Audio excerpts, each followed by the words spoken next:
tap in, why you hating? You already know we locked in, the world's greatest. Broadcasting live and they love it, but don't judge it. Got it off the block, giving it back. Bit of conversation, homie, tap in, why you hating? You already know we locked in, the world's greatest. Broadcasting live and they love it, but don't judge us. Damn. Got it off the block, forming a dynasty from a rock. Laid back in the cut, press play, can't get enough. Yo, let's chop it up in every location. A bit of conversation, opportunity keep knocking like child support payments. Started from the bottom like basements, now we famous. Podcast official, the topic will probably hit you from a distance like a pistol. Subscribe so you can listen to survival of the fittest. We talking it how we living it. Rolling like a dealership, managing several businesses. T-shirts, podcast, no you don't need a membership. Just follow us on YouTube, knowledge supreme infinite. Chicago got a different exotic, let's talk about it. Going live, check your notifications so you can holler. Or leaving in the comments, debate it, just being honest. Chicago topics, grow wild views, we supersonic. Big gangers conquer, circle back round like every week. Tell a friend off the block, it's where we meet. Bit of conversation, homie, tap in, why you hating? You already know we locked in, the world's greatest. Broadcasting live and they love it, but don't judge us. Got it off the block, giving it back to hood lovers. Bit of conversation, homie, tap in, why you hating? You already know we locked in, the world's greatest. Broadcasting live and they love it, but don't judge us. Got it off the block, giving it back. Come on. The hood lovers, got it off the block, giving it back. The hood lovers, broadcasting live. Off the block, giving it back. Bit conversation off the block, giving it back. Bit conversation off the block, giving it back. Bit conversation off the block, giving it back.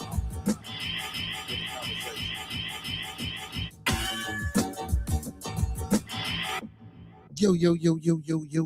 Welcome to another episode of, excuse me, welcome to another episode of Bearded Conversation, man. Toxiq Tuesday, we in the beard. How everybody doing? How is everybody doing? First and foremost, y'all know how I like to start off every show.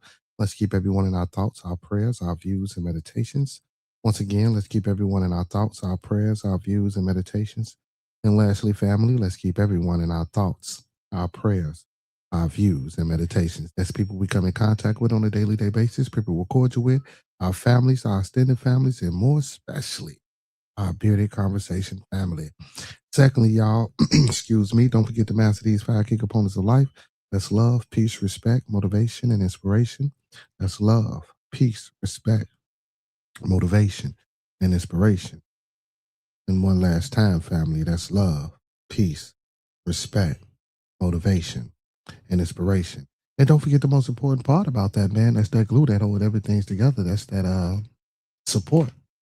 So don't forget to sprinkle a little support on top, man, because a little support go a long way. You hear me? You know what I'm saying? And listen, man, if it don't work out, well, first of all, try it. You know what I'm saying? And second of all, if it don't work out, come on back, man, and maybe we can talk about it and see where we're wrong and what's happening and what's going on. You feel me? Hit that like button as you come in, family. Hit that like button as you come in. Most definitely hit that like button as you come in. Big shout out to my co-hosts who ain't ever in the building, the Hell Boogie, Roscoe P, and my co-hosts with the mostest, my little one, AJ. Love you, son. Leo gang, man. Happy birthday to all the Leos out there. Happy birthday. To all my Leos, man. Happy birthday to my son, turned 6. Happy birthday to my twins, they turned 20. You feel me? You know what I'm saying? And happy birthday to my little bro. You feel me? He ain't no longer with us, but goddammit, he in spirit. You feel me? But yeah, man, you know, just big shout out to all the Leo gangs, man. So let's do this before we get started. I want to play the second part of the interview that took place yesterday. I played the first part of the interview with the boys yesterday. So I want to play the second part of the interview. Matter of fact, what I'll do is I'll play both parts and I'll just play them back to back. I was just going to play the second part, but, you know, I'm going to run them back to back. Again, you know, so we can just go over and talk, sit back and adjust.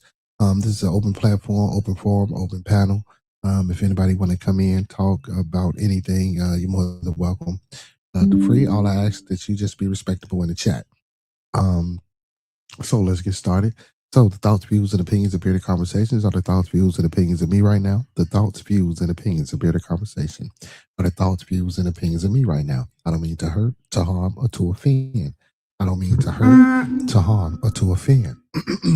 This video stream is for informational, educational, and edutainment purposes only. Once again, this video stream is for informational, educational, and edutainment purposes only, with the underlying undertone on edutainment, so we do emphasize and stress edutainment. Please do not take any advice given, anything said, or anything shown on this video stream for face value without consulting a proper professional that suits your specific needs. Please do your due diligence. Please do your proper vet work and research. And like I always say, don't forget to get that second, third, fourth, fifth, and sixth opinion. You feel me? Because we don't want you going out here robbing no bank, starting no revolts, telling your boss what he or she can take and how they can turn it sideways and where to put it. With that being said, well, good evening, everybody. How's everybody doing? You know what I'm saying? I hope everybody's doing well. I hope everybody's doing well. Also, man, hit that super chat, man. Help the channel grow. Support the channel. Hit that super chat. Or you can hit that link. Buy me a coffee link that's in the chat. Matter of fact, let me do this.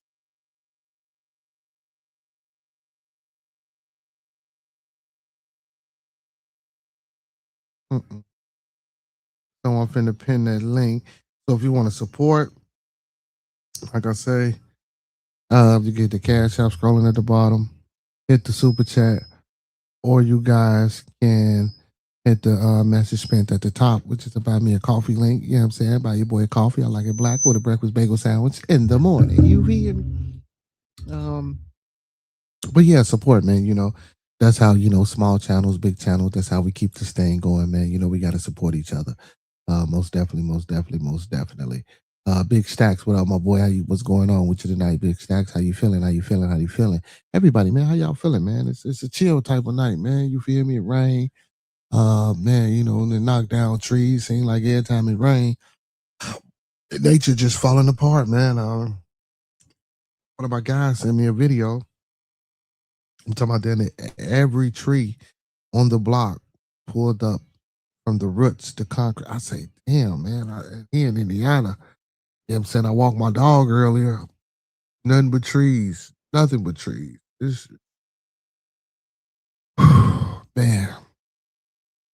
man, you know, we talk about, you know, we get up here, we want to, and I'm sorry for the misspelling. That's Tasia, not Tasha. But yeah, man, you know, we talk about the Nolan Wells case, we talk about the Tasia Fortune case, and things like that. You know, we get into the wars, we get into the Trumps, we get into, you know, a lot of the bad things that's, you know, happening in the world right now. But we got to be cautious of nature as well, man. What's going on, Nova? How you feeling tonight, my boy? How you feeling? How you feeling? How you feeling? We got to be cautious of nature as well. I know it's a lot of other things going on out here in the world, you know, that we want to primarily put our focus on, and that we want to try to, you know what I'm saying, get up to speed on. But man, you know, nature is important, man. Nature is important, and it can also be dangerous. I just hope, you know, during the rainy time, during this rainy season well, it ain't really the rainy season, but wherever you at, if you're getting a lot of rain and stuff like that with the thunder and blackouts and stuff, I just heard somebody say their power was out. But man, these trees are starting to just fall apart, come over. And it's not even that windy outside. That's the thing. So why are these trees, you know what I'm saying, tilting over out the ground from the roots? He said, good, big fact. Yes, sir. Yes, sir. You know, why are these trees falling over from the roots? Now, again, I'm not, you know, a person who studies the earth or anything like that. You feel me? And I'm not, you know what I'm saying? Don't claim that to be my expertise. But I just want us to be aware. Like yesterday, I asked a question, you know what I'm saying? What are we doing? You know what I'm saying? You know, as far as to be. So, and just food for thought, just, you know, my opinion. Do anybody ever think that the things that we do and the energy that we bring into the world, because everything is energy, everything is matter, everything is atoms, everything is electric, right? Have anyone ever thought about, you know what I'm saying, that the negative, you know what I'm saying, energy that we project out into the world? Do we ever think about how that impacts the universe as a whole? You know, I don't know if you guys heard about the mycelium connection. You know, how everything is connected. Of course, you know, the electromagnetic field and things like that. And, you know, we're supposed to be made up of the things, same thing that's made up, you know what I'm saying, in outer space. And this with the black matter, antimatter that they're trying to find to, figure out how to sustain human life, or if that's how what they believe that's how human life started. This matter, this dark matter, with the hadron collider that they that's in CERN, that they're trying to capture this energy. You feel me? Like, do we realize that, some of the things that we do, even though we don't think that inherently or innately that we're doing bad things or the wrong thing, right? Because we could say that's a good thing, but just what about the bad things that we do, the negative energy, what I'm saying, the killings, the unalivings, what I'm saying, just the hate, the disdain that we have for one another. That energy, man, resonates, and that energy goes into the universe, and that energy gets into the soil, that energy gets into the concrete, that energy gets into the space. You feel me? And negative energy, negative on negative usually, what I'm saying, turns out to be positive energy. But the negative energy that we put out, if it's in emptiness and there's no other energy connecting to it, that bad energy can, if it's not connecting the right way, them two negative charges can implode and blow shit up. I just think we need to step back and, just calm down, man, and really, you feel me, understand what's going on, man. What up, G? Lil Trial? What up, G? What's happening with you, my boy? Shit, chilling, man. You feel me? You know what I'm saying? Up here trying to get the people, you know what I'm saying, something good to put on their minds. You feel me? A little fat, You know what I'm saying? I personally believe fat meat is greasy. You hear me? You know what I'm saying? Because the grease comes from the fat. That's what get the food is in the meat, this flavor. You know what I'm talking about? But yeah, man, just trying to put something on the people's head, man. You feel me? Coming out, man. Like I say, man, it's a chill type of night. We've been running up this content, man, with this Nolan Wells and things like that, and just having good conversation and discussion, bro. You feel me? Good to see you. Glad to see you, brother. You know what I'm saying? Most definitely, man. It's always a pleasure. Always a pleasure when you were in the building, my boy. Hit that like button for me though, Chad. Hit that like button, man. Run them likes up for me. But yeah, man, this negative energy, man, that we putting out here, man, it's fucked up, bro. We gotta change, bro. We gotta do something fast. You know what I'm saying? Real fast. When I say fast, I mean like right now, today fast. We can't keep this shit up. We most definitely can't keep this up, man. You know what I'm saying? And again, of course, it might not have nothing to do with nothing, but nature is a motherfucker. You know what I'm saying? I'm telling you. And if you think you don't have nothing to do with nature, you understand me, as being a human, you're wrong. And that's when we get into this metaphysical side of the game. You feel me? Like, and I know a lot of people, would say, oh man, that metaphysical shit is pseudo and da da da da. And I know, listen, I know a lot of motherfuckers that say that voodoo shit is pseudo. But then again, it's the devil, and it's listen, man, listen. People just, if you don't understand something, it's okay for. Well, I'm not gonna say it's okay, but I know why people, have the opinions and ideologies that they have about shit that they don't know and that they don't understand. You feel me? And that's quite all right. I was just having a conversation with a brother today. It was a good conversation. It kind of turned, a little off the band, but then we brought it back, and I'm glad we was able to bring it back.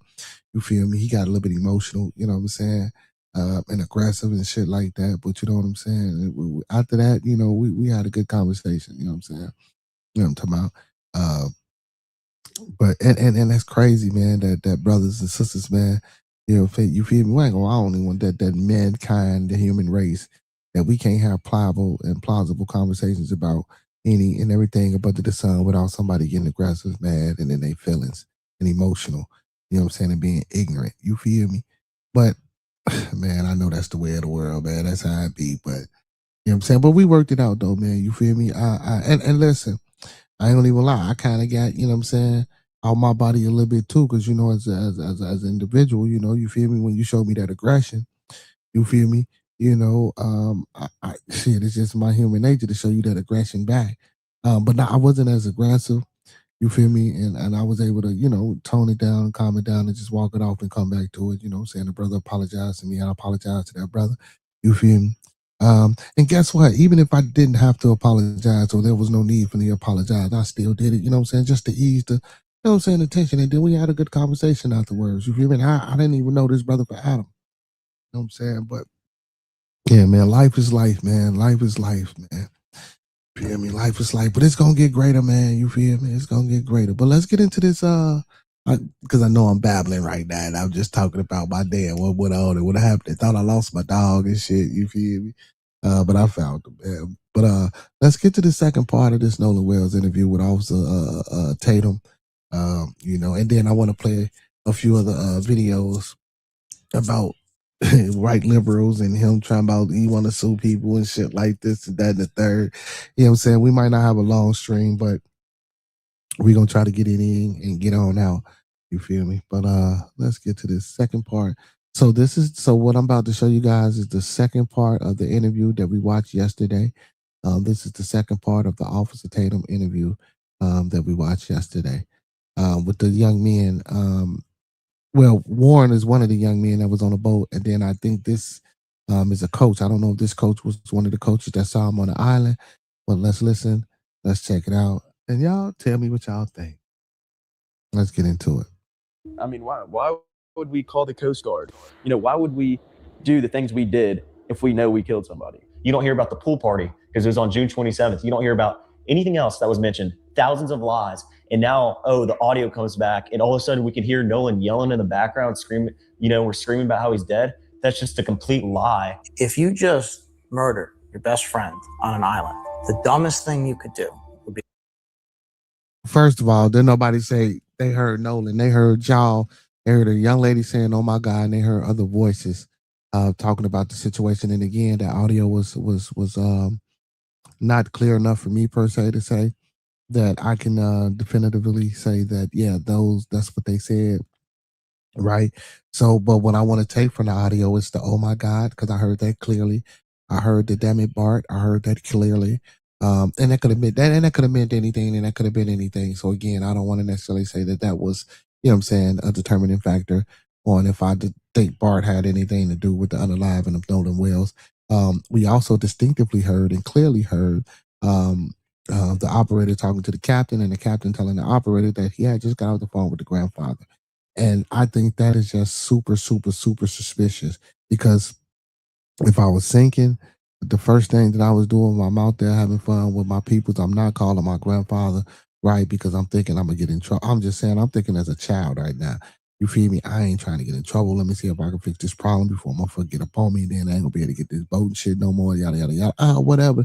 But then again, we don't know the way they live. Oh, grandpa fucked up your $1 million boat. Da da da da da. Yeah. Okay, kid. You know what I'm saying.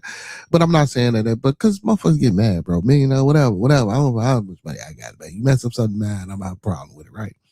But again, to that audio, you feel me? I heard, "Oh my God," I heard "Damn it, Bart," and then I distinctively heard everything that was said between the young lady and the captain.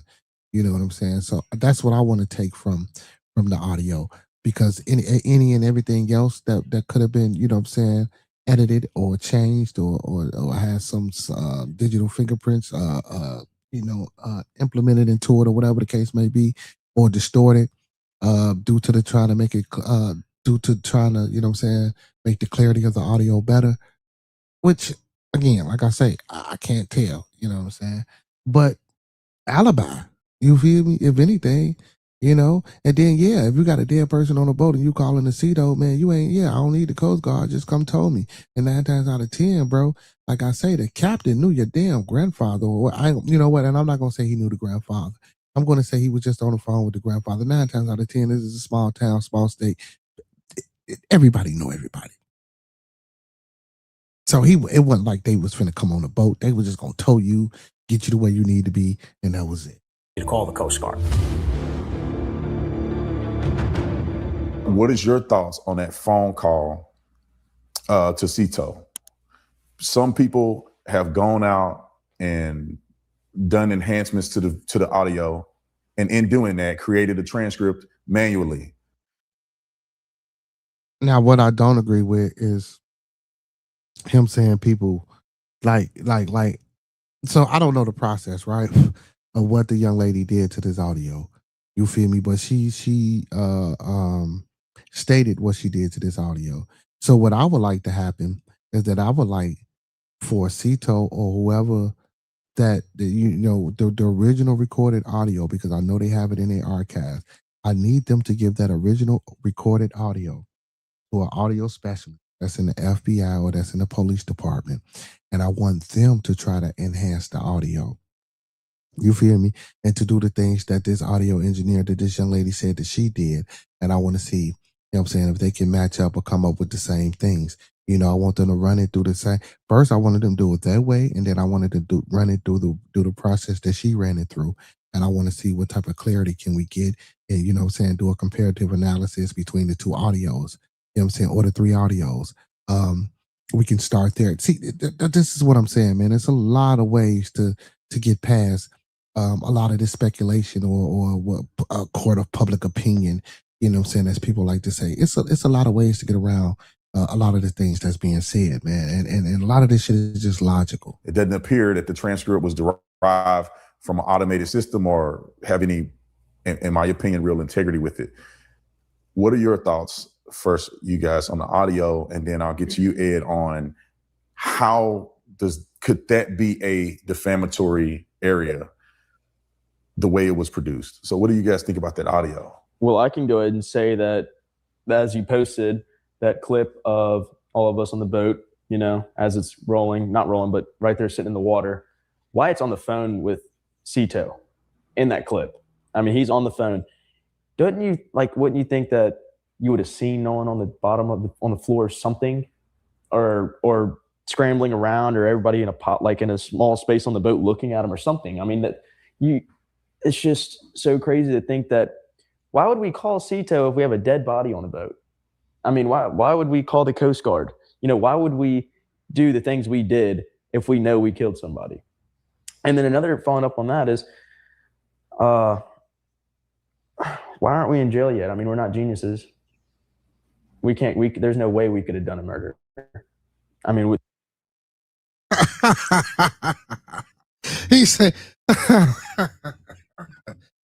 now, here's where the public people, you know what I'm saying, you know, because now motherfuckers gonna say, well, y'all ain't in jail because one of your mamas is a judge, the other one mama is a lawyer, the other one daddy is this and that and the third, and you know what I'm saying, then Trace then said that Ocean Springs protect Ocean Springs. This is bullshit, because I guarantee you, and I don't care what anybody says, if these were however many people that was with this young man, if they were melanated individuals or black young men and it was this one white boy, I guarantee you those three young men that were black would not be up here doing an interview with fucking Nancy Grace, Pierce Morgan, you give me one and you name it. You feel me? Would not be. And if they were up here, the things that would be said to them, the questions that would be asked of them, you'll be like, what the fuck? Compared to what this is? Come on, man, we got to stop this. There's no way we could have covered it up, especially out there with that many people. Go ahead. I think, especially about the Cito call, I think people, regardless of who it is going to believe what they want to hear. I think half these people, or not half these people, but some of these people you can't convince. Regardless, they're going to believe what they want to believe. If they want to believe that my friends and I had something to do with Nolan dying, then they're going to believe that regardless of what you put out. But you put out, Brandon, that a clip of the boat when Wyatt was on the phone with Cito, and it is boldly clear that Nolan was not on the boat with us. You can literally almost see down to the deck. And as you can see in that picture, everybody they want to believe. If they want to believe that my friends and I had something. So now I want to look at this clip of it. And I want to see if we see anybody on the phone. With Nolan dying, then they're going to believe that regardless of what you put out. But you put out, Brandon, that a clip of. Okay. So, and then again, is this really a clip of him on the phone with Cito? We don't know what this clip is. We don't know what's going on. And listen, let me ask y'all a question. Do it look like anybody on this boat is in shock or in fear or any type of, you know what I'm saying? Like, we sinking, we going down, we in 31 foot of water. Do anybody look worried in this picture? They scanned the whole boat. Do anybody look worried in this picture? And I don't see a young lady. We heard a young lady say, "Oh my God, where's the young lady?" And y'all had assistance from another boat. Where's the other boat? So how can we be sure that this is the clip of the boat when Wyatt was on the phone with Cito, and it is boldly clear that Nolan was not on the boat with us. You can literally almost see down to the deck, and as you can see in that picture, everybody is completely casual while Wyatt's on the phone with Cito. Yeah, we were scrambling around trying to get the boat fixed, but the guys were, in the video, you can see me, I'm sitting on the bow. If there was someone dying on the boat, why would everybody just be sitting there waiting to either get towed in or in the first place, like Jack said, why would Wyatt call Cito? It's crazy. The reason we turned down Coast Guard is why would we call Coast Guard if Cito could pull us in? But we fixed the boat. Man, listen to the way he pausing and giving his explanation, man. He trying to be very careful about what he say. And that's why they only letting him talk. The other little boy, he'll speak something. And like I ain't heard the one in the white t-shirt say a shit yet. And we ran into Fort Bayou, and that's it. The Cito call was completely enhanced, and these people just want to believe what they want to hear. And that's exactly what they're doing. So it's just crazy to me that people have tried to twist this and twist the audio. When we came out with the first interview, it debunked half these lies, and now you don't hear about any of it. You don't hear about the pool party because it was on June 27th. You don't hear about anything else that was mentioned. Thousands of lies, and now, the audio comes back, and all of a sudden we can hear. Then he talking about some debunking. I could have sworn that the man parent said that Bart wasn't even nowhere around during that week, right? You feel me? He didn't pop up until the week of the 4th. So if he wasn't around, how the fuck how was he in the picture at the pool party? Can y'all explain that? See, that's what I'm saying, man. It's just a lot of bullshit, a lot of debunking. He didn't debunk anything. Like, again, you know what I'm saying? And like, I'm going to tell you, man, like, I've been struggling. Like, my little brother died. My little brother's birthday was yesterday, man. It was on the 10th. You feel me? Like, bro, it's been years, bro. I still struggle with that shit sometimes, you feel me? Because I miss him. I might randomly just, you feel me, break out or break down or some shit, bro. This is your best friend, bro. Y'all been knowing since 7th, 8th grade, all this shit, bro. And you mean to man, stop this shit. Now, don't get me wrong. People do express they feel, but something, I need a minute or something, get myself back something. This is bullshit. Nolan yelling in the background, screaming, we're screaming about how he's dead. That's just a complete lie. And it's another lie to push this narrative that people don't want to turn down. It's insane to me. Sorry to interrupt. I know you're enjoying this incredible interview. Make sure you hit the like and subscribe. And I will say, again, I'm not accusing them of doing anything. That's not what I'm saying. So I'm not saying what I'm saying on the back end to accuse them of doing anything malicious. You know what I'm saying? Only thing that I'm saying, just like me just going over and looking at and just hearing, the things that's being said, and not through the public, but just in the media and things that's coming out. I watch a few people, talk about this. Other content creators talk about this and disband the audio engineer and said he's the audio engineer, and he talks about how she was lying. And I'm on the other, channels. Again, I played Lakeisha Keisha. Big shout out to her when she was talking about it. I watched Tisha Tales. I just started, because I really didn't even know who she was. So I started watching her content. And again, even with her content, it's okay. And again, it's okay to speculate. It's okay to, think whatever you want to think. But again, and it's crazy because I got to know this. We got to know this as melanated individuals. We know due process, and the process that they do to find out things about us isn't going to be the same as if they find out about them, right? So you can only hope and want the law to be, because we know it ain't equal, right? But I don't want to come up here and just tell y'all, oh, fuck that, we know this, that, or the third, and we know they ain't go, because then I'll be pushing that same narrative, and then I'll be starting the uproar, and I'll be contributing to, the chaos and mayhem. And I don't want to do that, but what I do want people to understand is that, we have history. We have things that we can see and justify on why we feel and believe and experience the things that we do. You feel me? That's all I'm going to say. I'm not going to, other than that, I'm not going to get on here and say, oh man, and then just after Nolan Wells, you feel me? We come with the Taser Fortune.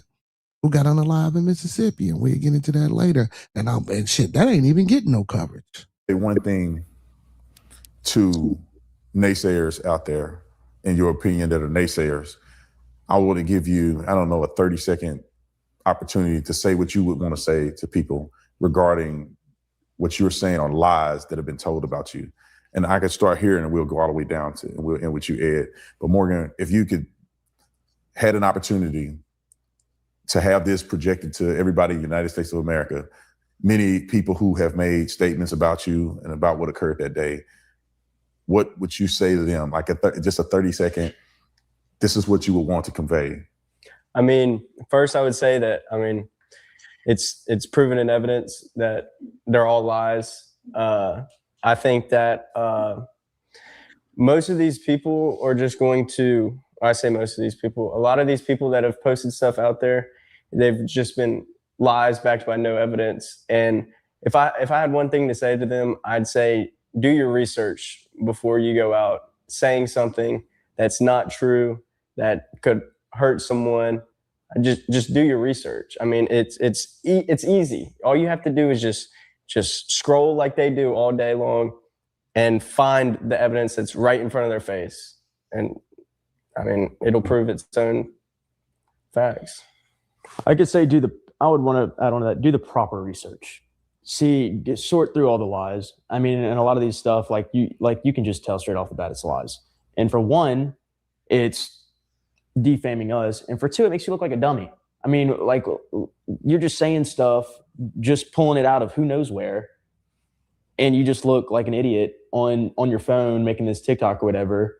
Do your research, man. Like if you can't simply do that, don't get on your phone and start making a video. It's just kind of concerned me with like how people have the time of day to just make up complete lies out of something that they have no evidence of and to post on social media to put other people down. It's insane to me, like how like just people push this and, want to make this a story that it's absolutely not. I don't know what happened to Nolan. My friends don't know what happened to Nolan. But for people to come around and say, oh, this happened for a fact, and I know this. Excuse me, grand evening to everybody in the building. Grand evening to everybody in the building, man. Hit that like button. This is the second part of the interview that Officer Tatum is conducting with Warren and two other young men and Coach Cox. And there's no telling me otherwise. Then that's just stupid. You have half these people that are saying all these crazy things on the internet. Those lies have already been debunked. There's evidence supporting this is a lie. Like, why are you still saying this? These people just have no idea what they're talking about. And it's very clear because a lot of these people just speak without thinking and post stuff without thinking. But at the end of the day, it just looks really stupid on their page and whatever they're posting on. But it's just sad. Like, people really take the time out of their day to post a bunch of BS lies on a bunch of 19 and 20-year-olds who have never done anything to hurt anyone and, loved their friend. Like, I love that man more than anybody. And so did all of my friends. And it's absolutely horrible that these people want to come on and push this narrative that we had something to do with this or we killed our best friend. It's just sick to me, Brandon. That's it. Yeah. Well, I ain't one time heard nobody say that was his best friend, but this man here. Might be too long, but I have a few things I need to add. First of all, with respect to Warren, if you just murdered your best friend on an island, the dumbest thing you could do would be to call the Coast Guard, to call a federal law enforcement agency and tell them, hey, can you guys go out and check out this island and look for Nolan Wells? Well, that's exactly what Warren did. Warren called the Coast Guard. And that is one of many very compelling facts. He got back and he called the Coast Guard. Does that sound like a guilty man to you? All right. Now, these are all American young men, incredible young men. And they did a lot more than just that. Hey, man. Hey.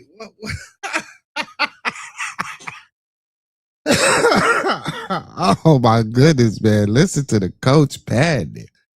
These are American young men. I won't go through all of it now, but they did a lot of heroic things after the fact. And they did the best they could.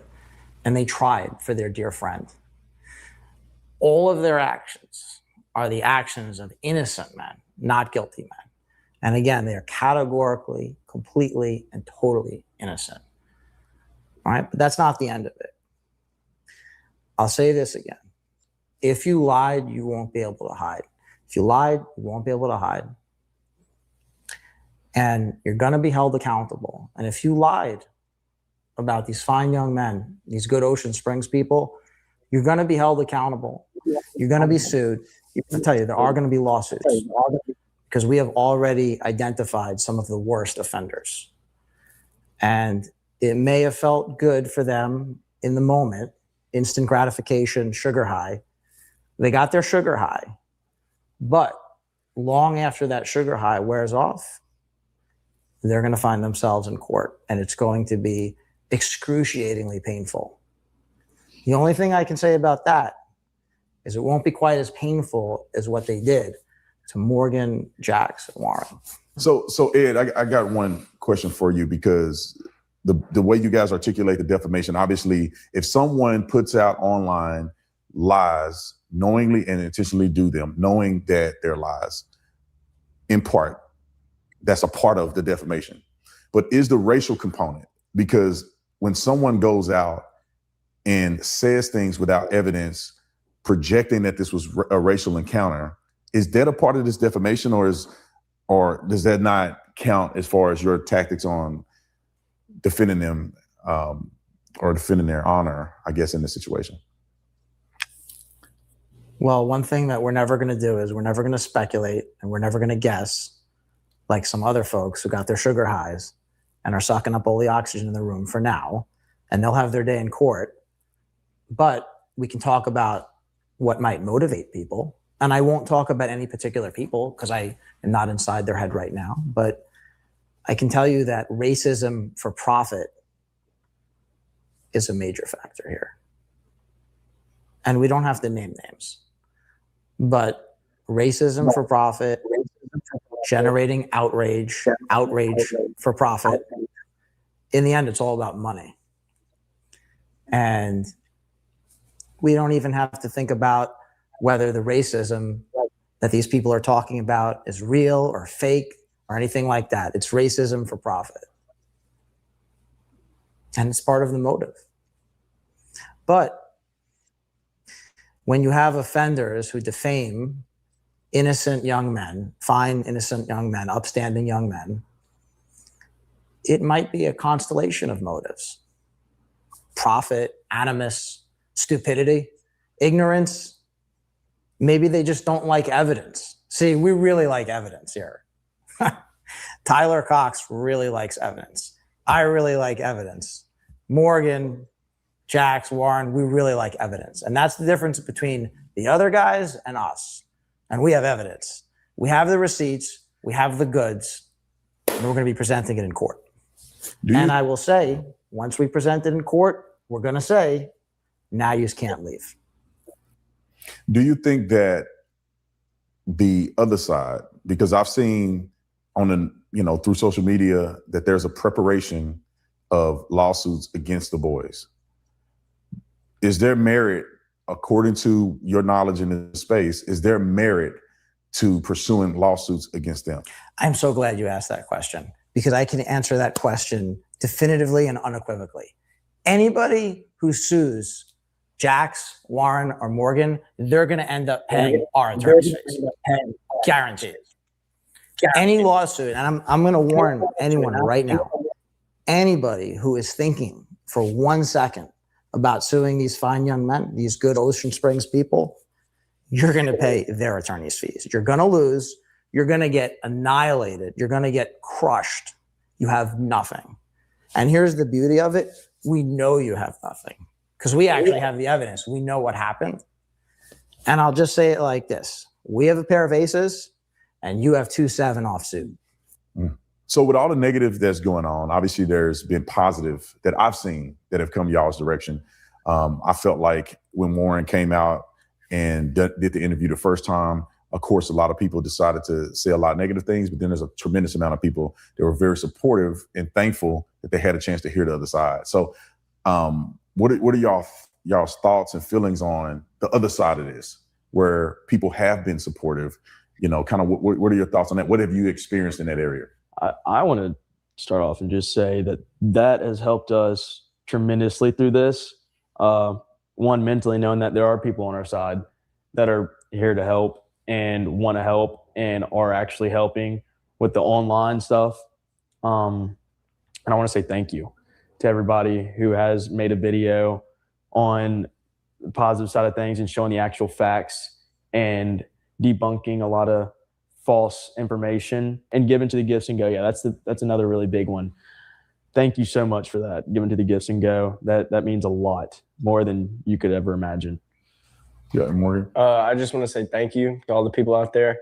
I mean, I personally went through and looked at all the like. There's a prayer thing you can say a prayer on there, and I personally went through and looked at all the prayers, and I'm just really appreciative of all the people that I know that have our backs and have supported us through all of this. It's really helped us out. That's right. You know, obviously I want to give thanks. My friends and my family really appreciate it. I mean, it's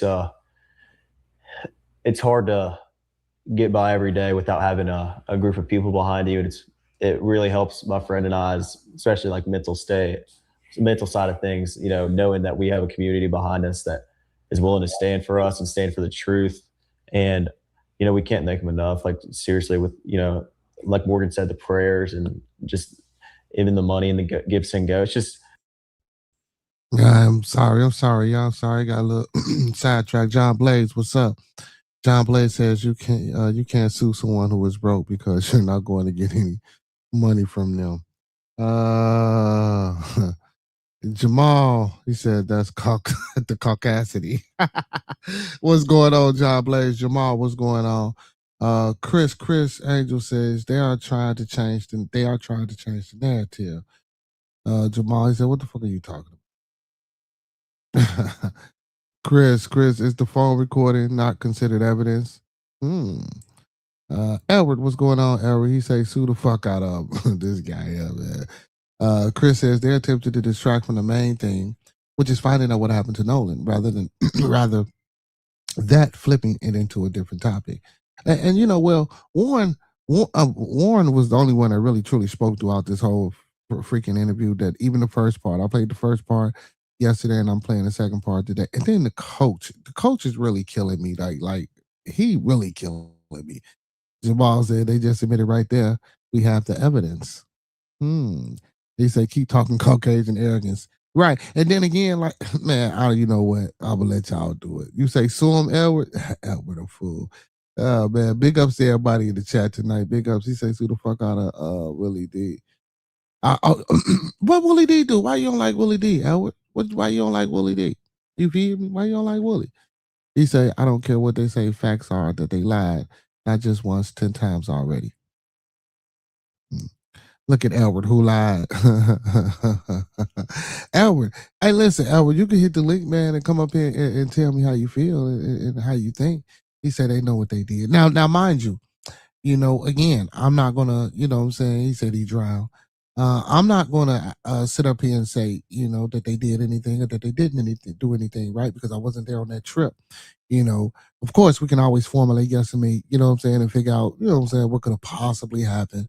You feel me? You know, more than likely what happened, you know, feel me, due to the fact, you know what I'm saying? And then people like to say, oh, well, you know, you can't say because they was in Mississippi. You can say. Look, we got a young lady by the name of Tasia Fortune who was bound by her hands behind her head and hung from a tree. And I'm not saying, listen, and I'm not saying that a person of European descent did this. We don't know who did this to this young lady. You feel me? She was 29 and she was found behind a house. Anybody could have done it, right? Just like, even if he drowned out there, you feel me?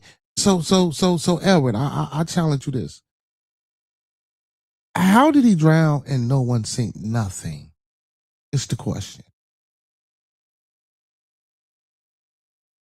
So that wasn't, well, I don't think that was, you say, why did Bart's father counsel the morning to go out to Horn Island? See, I don't know. I don't know why his father chose not to go. That's something that we don't know. That's something that we don't know. It's a blessing from the Lord, and you know, we can't thank everybody enough. Seriously, it's been more than enough. So So, Ed, what are your thoughts on this? I know you see the outpouring of support for the boys. I know that obviously with your credentials, you're taking on this case, which is a huge undertaking, representing multiple young people, and it's with so many people that you have mentioned that could be and possibly going to get sued in this. So what would you like to say to the people about this? Well, the most important thing is that these three outstanding young men who are completely innocent are worth standing behind. It's worth standing behind them. It's worth supporting them, because these three gentlemen here, they're going to go out into the world and they're going to do incredible things for society, right? These are three young men who want to help people and who are going to help people. They're just wonderful souls, wonderful human beings. So if you want someone to support, if you're looking for someone to support, and if you're looking for people who tell the truth and like evidence and common sense, you should support these guys, not the other guys who traffic in lies. All right. Now there's a Give, Send, Go page, right? Those donations are very important.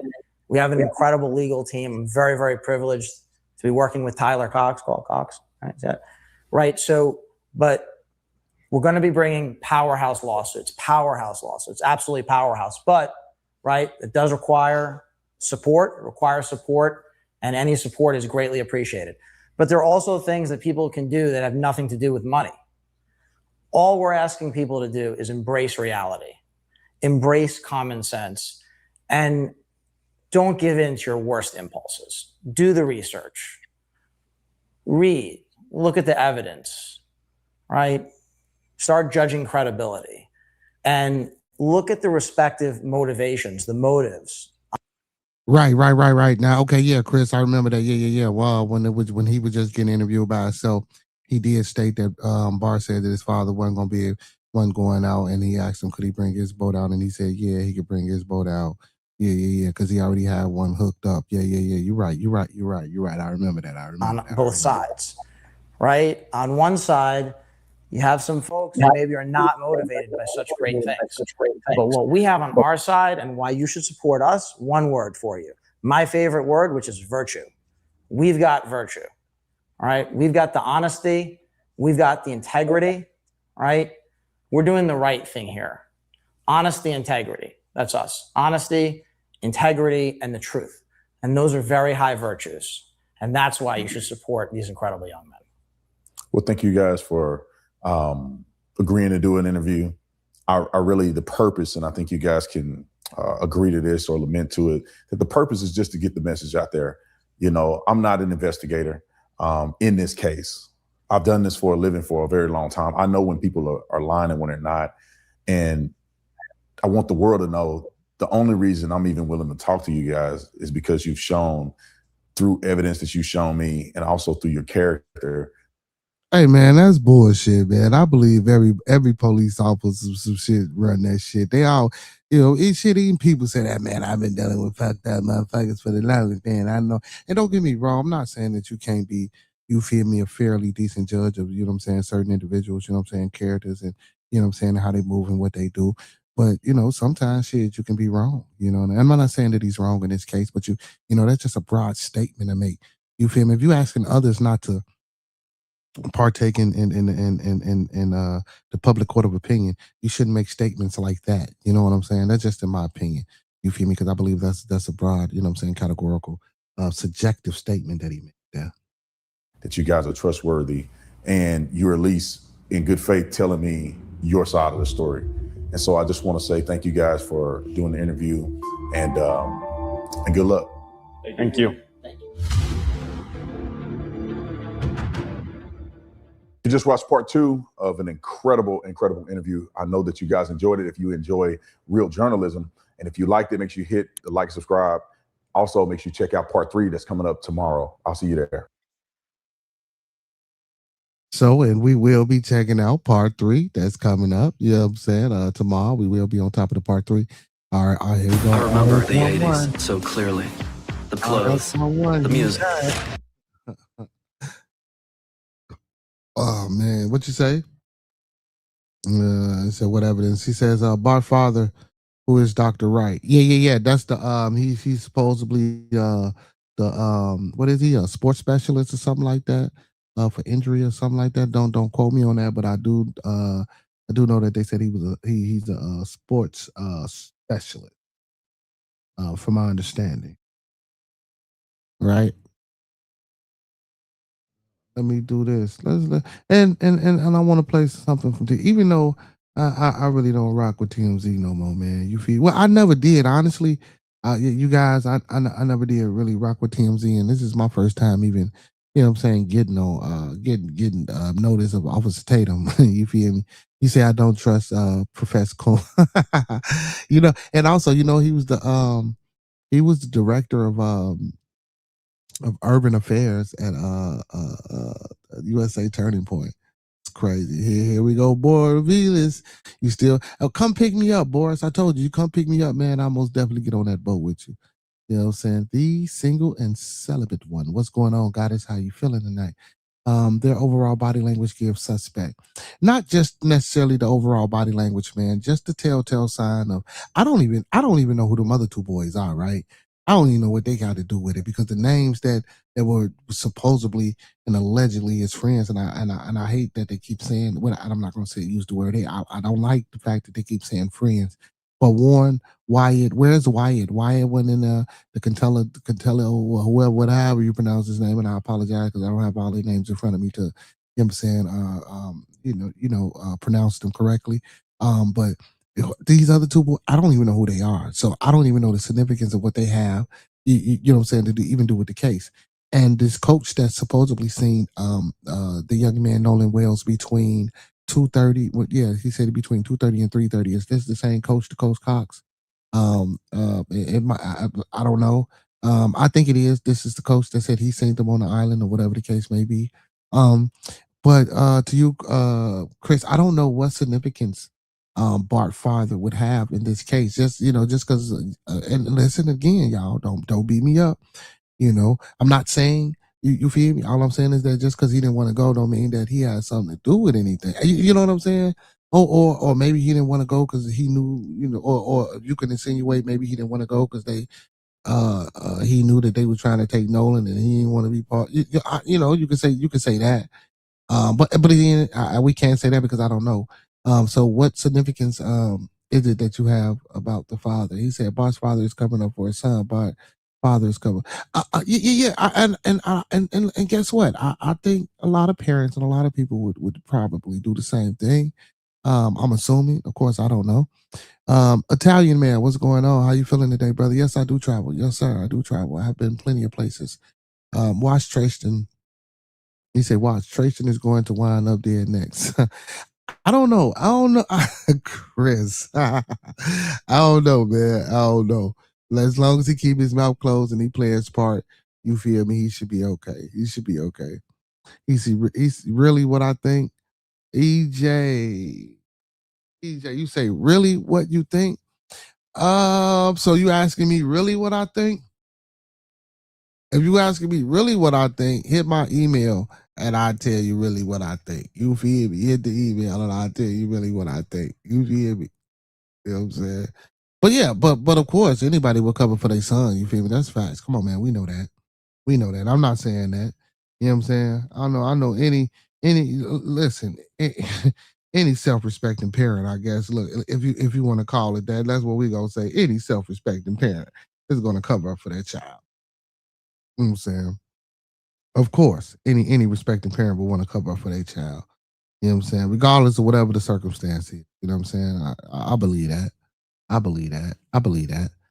You say he's already effed up. He's going to be missing very soon. But see, I don't know what Tristan did. You feel me? Tristan,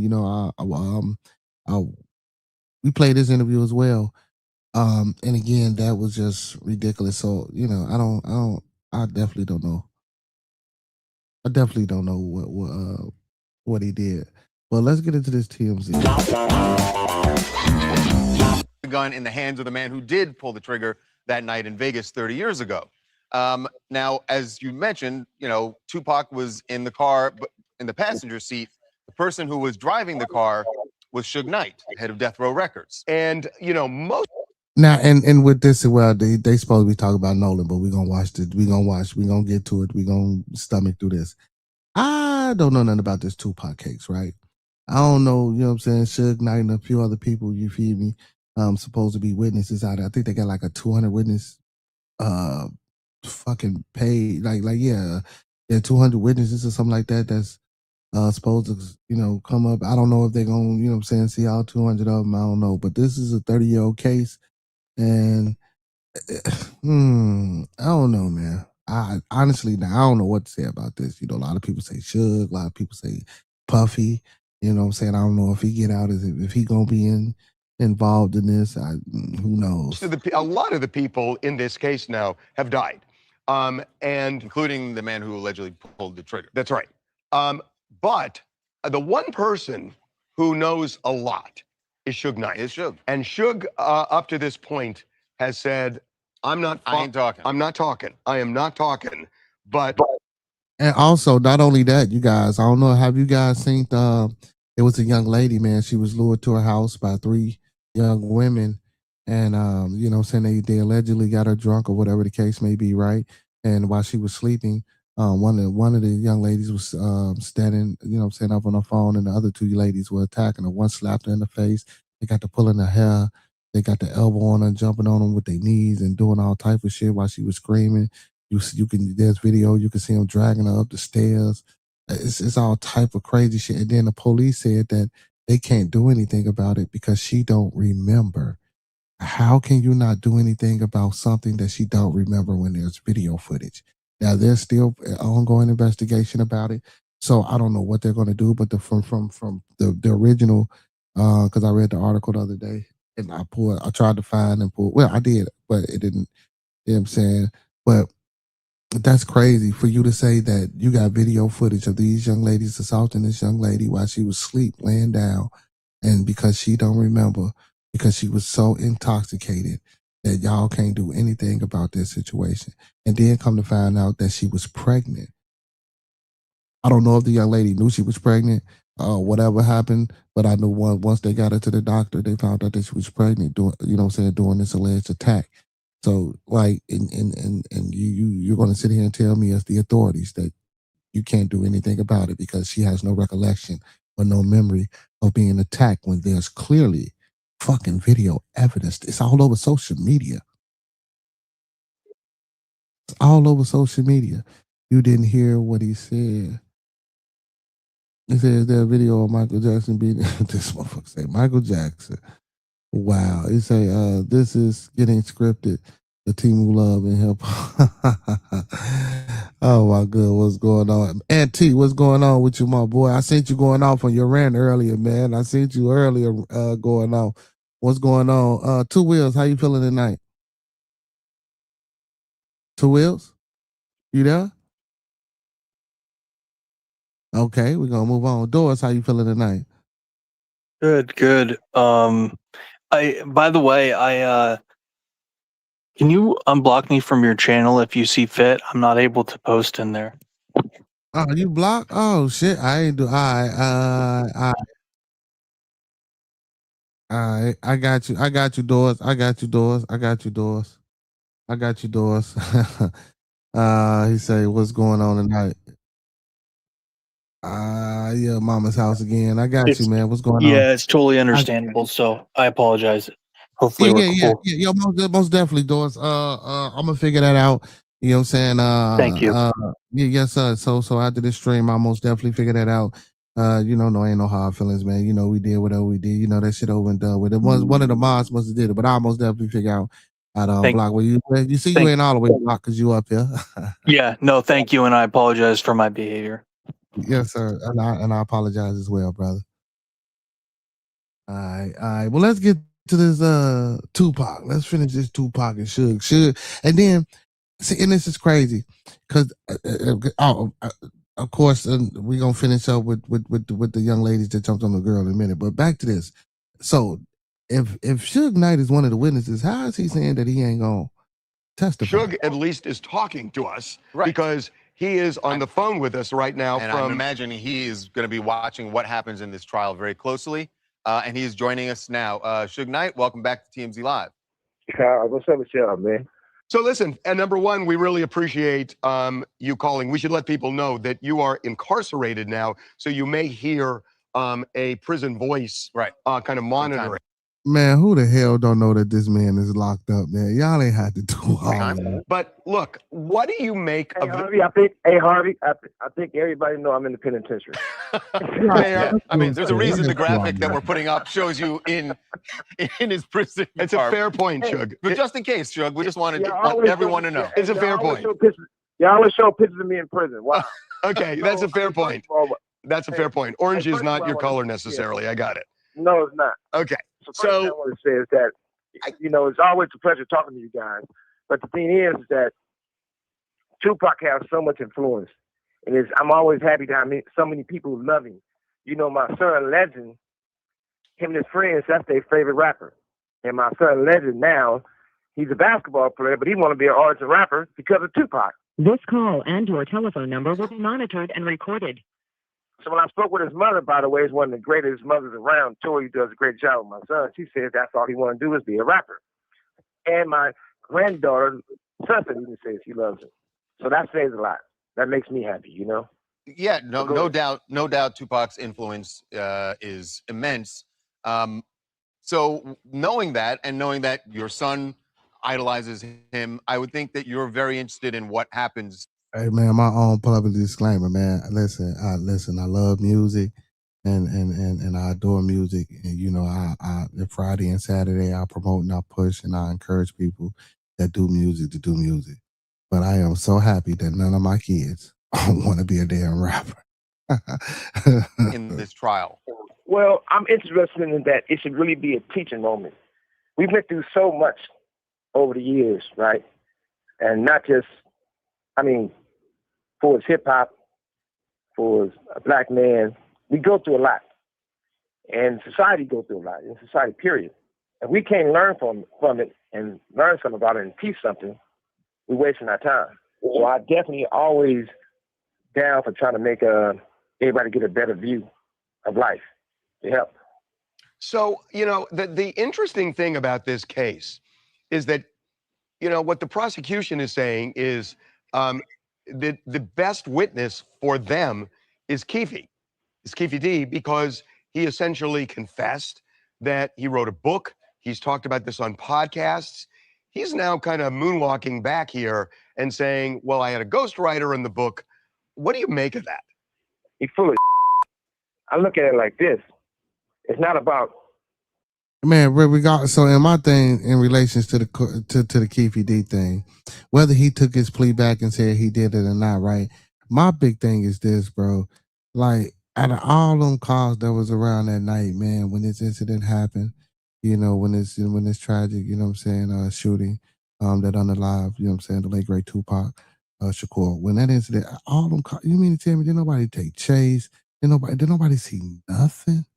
Nothing at all, bro. Like, that's baffling. It's just the same shit with the Nolan Wells case. All them people around this island, and this shit is just repetitive. All these people around, and nobody sees or nobody knows nothing. And this is crazy because this is a situation of a case where everybody that was out there that night was the same people damn near. It's crazy. There's always someone that knows. There's always somebody that saw something or was involved, or their husband told them something, or their sister. There's always somebody. Always somebody, but we never found it out. Well, I ain't gonna say we never found it. Well, sometimes we never found it out. But you're absolutely correct. Or somebody seen something. Somebody knows something. Like, geez. Picking on Keefe D, but at the same time, most of his situations, I know he did it to himself.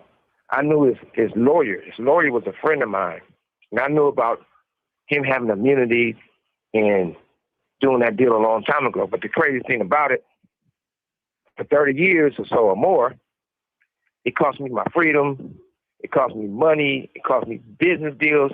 I paid a lot for the fact that from day one, even though I got a bullet an inch into my skull, they always says I'm the one who had Tupac killed, which is far from the truth. Every person who participated in that, they never brung up. But I believe in giving everybody the opportunity. I have a book coming out called Your Pain Is My Joy. It was coming out this month. When I found out that he wasn't going to trial, I said, well, I'm not going to put the book out. I'll put it out in September because it'll be too much, for him to deal with. He deserves a fair shake. But I think what he should do, he already told everything. He already told on himself. He should deal with a situation where make it best for everybody. Put it in a situation where there's a lot of people who participated and a lot of people who they don't talk about. And I'm not here to say they should get punished because I don't believe in that. I don't believe in the revenge. I believe that my kindness comes from God. My strength comes from God. So I'm not on that page and saying they need to get punished, but it's sort of sad that every person has all dropped everything on Keefe D. When you look at it, he got immunity. So they can never charge him again.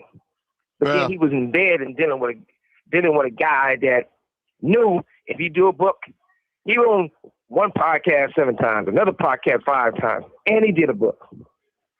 So that destroyed his immunity. Shug, I know you've told us over the years that you're not snitching, you're not naming any names, but it does sound like you were saying there are other people involved. You said beyond Keefe D. many others. And even though Keefe D is the guy standing trial, that there are many others involved. Yeah, I mean, I'm not going to say these guys' names, but everybody. One thing you got to realize, even in my book, that's why I pushed it back. It tells the details of certain things, but it's still no names involved. If that's all you got to look around and see the people, even people who got the fake death row, they've been talking and talking and talking and talking. All of a sudden, it get close to this situation with Keefe D, everybody's quiet. One thing I also want to say is that there was a girl I knew back in the day named SKG.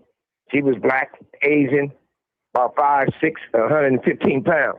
Now somebody else saying they SKG. And they deal with a person that deals with Keefe D. They deal with a person who hated Tupac. All these people were saying the most horrible things about Tupac that you possibly can say about a man. And they was all lies.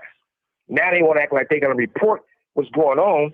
But these guys is in Keefe D's camp who tried to bail him out and help him.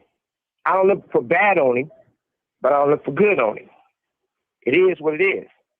But at the same time, I think it's an opportunity for him to clear the board. Are you saying he know the truth? Are you saying that there's someone who either hired or sent Keefe D on this mission to kill Tupac? One of the things you got to realize, this was assassination. I remember the 80s so clearly. The clothes, the Sorry, you guys. Apologize for that.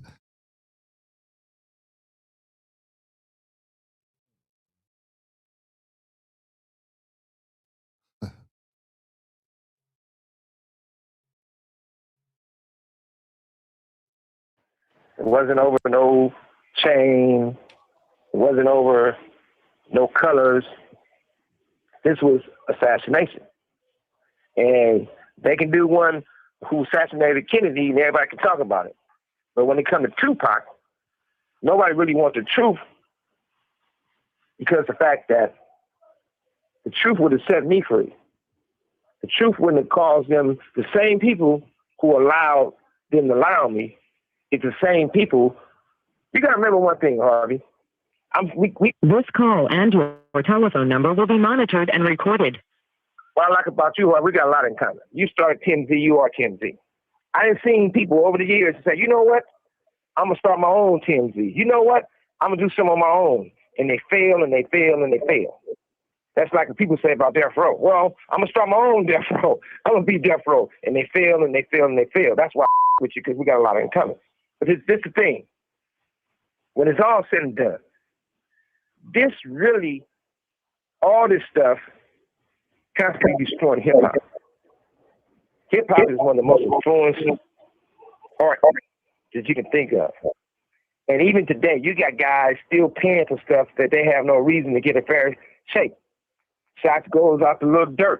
Shot goes out to the other little young guy who's real, Pooh Shiesty, NBA guy. It's on us to lay our truth down to help the people behind us. We so caught up in look at me, look at me, look at me. We got to figure out how to fix this. Only way we can fix this is by putting everything on the table. So, you know, Suge, I have talked to you. I have talked to you over the years about this, and there's something I don't understand, because you just said a few minutes ago that you are not into revenge. That's why you're not going to talk. But Tupac was a close friend of yours, and isn't there a difference between revenge and justice? That you said earlier that Keefe D is full of and that you were kind of scoffing at him. So do you feel like there should be, I guess, what I call justice in the system, where he's convicted and maybe others come forward and are convicted as well? Or do you think they should all be shut down? Well, I think there's no justice from a man coming from the inner cities in the courts. I think it's all revenge. So we never get justice.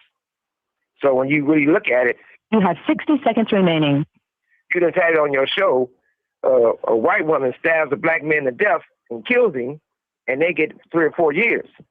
People had guns, and they had tests to prove they was trying to kill me. It was a hit, and someone dies, and look how much time I got. Seems like Suge was watching yesterday. He made the reference to Courtney Clenny. Yeah. Getting out in less than 2 years. Well, you heard they said 60 seconds left, and they mean business in the penitentiary. So we have lost Suge, but I think he gave us his view. I really want to hear from him once Keefe D takes the stand and says whatever he's going to say, because it sounds like what Suge really wants is for Keefe D to name some of those names of the other people. Sounded like it to me. I want to read his book. Yeah. Coming up, President Trump's secret flight out of Turkey last month to the UK. The way it appeared, and that jet is the one he flew on. So the reason that they did this, according to the report, is there was a very serious assassination attempt that was thwarted, I guess, by the Secret Service that the Iranians were going to pull off. Well, thwarted, but maybe not thwarted, because the idea was Air Force One was going to be a target, and Donald Trump averted that by getting on another plane. But there were people on the old Air Force One who didn't know about this threat, and still they took off. They flew to London. It included the press pool, about 13 people, a small group of White House staff and military personnel who were unaware, and this plane took off where everybody thought Trump was still on that airplane. So you would think the threat was active. Right. But none of the people on that plane had any idea about this until this story came out. So how do they feel now about essentially being used as, targeted? They were the decoy. The decoys. And clearly their lives were in some level of danger. One of the reporters who was on board Air Force One that day is Reuters reporter Graham Slattery. And Graham is joining us right now to discuss this. Graham, welcome to TMZ Live. Thanks for having me. So I just want to know your reaction when you read this Washington Post story and you realized you were on this airplane. I'm assuming I would have been pissed after I found out that came out. You didn't know a lot of this until last night when you read it. We sort of knew something was up because there were just a lot of weird things happening that day. I think the first thing was just really surprised because they were really pretty. We saw him get on the plane. We saw him get off. So the subterfuge was pretty intense. And then, of course, you do have the question about, obviously, when you're a decoy in a potentially fatal situation, that brings up a whole range of, emotions or questions. And then finally, that the White House kept up this fiction for a number of weeks and only kind of never really has quite admitted to it. It makes it makes the relationship between the journalists and the White House just, it's not good for that relationship, obviously. So you're saying that you saw the president, did you see him get in the catering truck that day? You knew when Air Force One took off that he was not on board? No, sorry. So we saw him get onto the old Air Force One, which was the plane we were flying on. What we didn't see was him sneak into the catering truck, which took him out. Do you have any idea how he got back on that plane when it landed in London? No, that's one part of this that remains a total mystery. The White House staff, I should say, was asking us to close our blinds, saying it was a Secret Service request. The truth is that the journalists, and particularly the photographers, we weren't very happy with this request. It wasn't kind of clearly explained. and not all the windows were ultimately closed because we're doing our job. But even so, we couldn't see anything because it was sort of, we don't know precisely how it got back on the plane, but if it was anything as sneaky as the way he got off, there wouldn't be much to see anyways. How do you feel? How do you feel knowing that you were a decoy in harm's way because the Iranians probably thought President Trump was on that plane? Being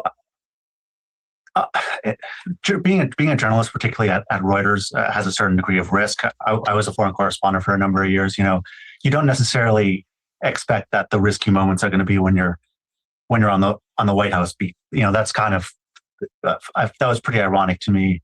And the truth is, something similar happened in the Clinton administration, but the journalists were briefed beforehand, and obviously you accept a certain amount of risk when you're doing any job. I think that the issue, what I think about is sort of the lack of transparency. For instance, it's the White House arguably could have simply told journalists off the record or on some sort of embargo, which is what's happened in the past. Hey, Graham, who else besides the journalists? Who are the White House staffers who are on board when you guys? Well, that's something that I'm sure we'll get to the bottom of, but it remains a mystery. In part, in part, there's just not that much visibility on the plane itself.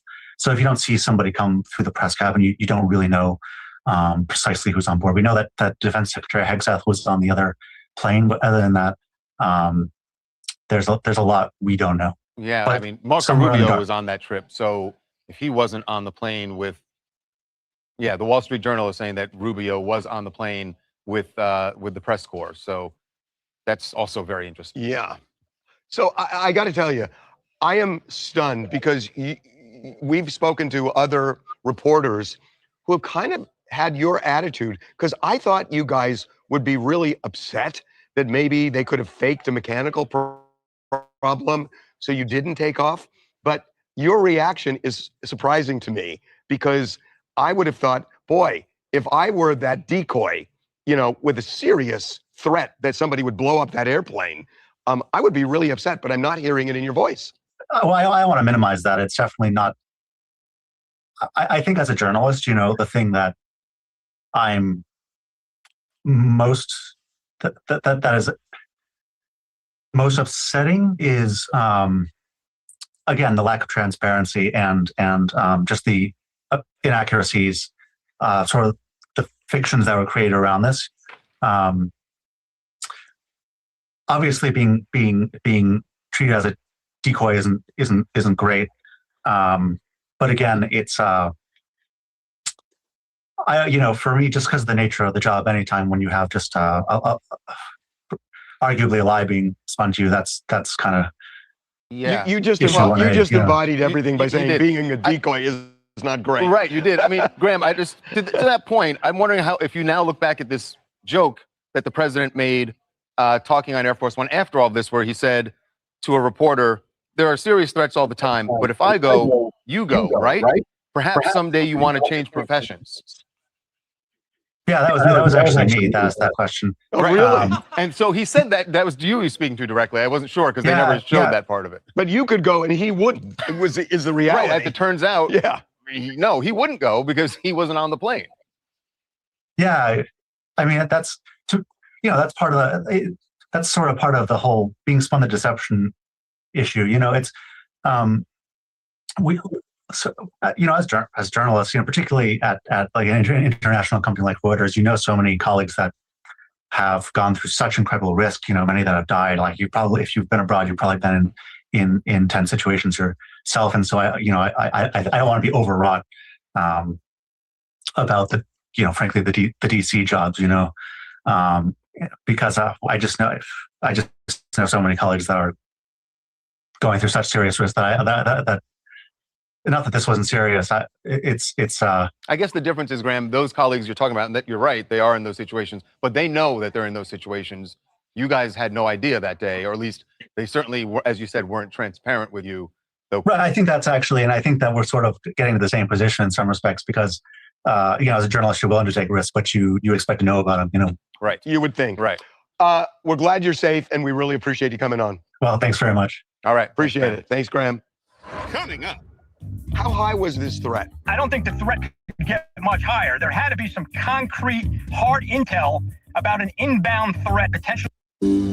Welcome back to TMZ Live. We just spoke to Graham Slattery, one of the reporters who was on Air Force One the day that the president secretly got off and flew on a different jet back to the UK. Meanwhile, leaving all the reporters and some White House staffers on Air Force One amid clearly a very serious assassination attempt organized by the Iranians, according to the administration.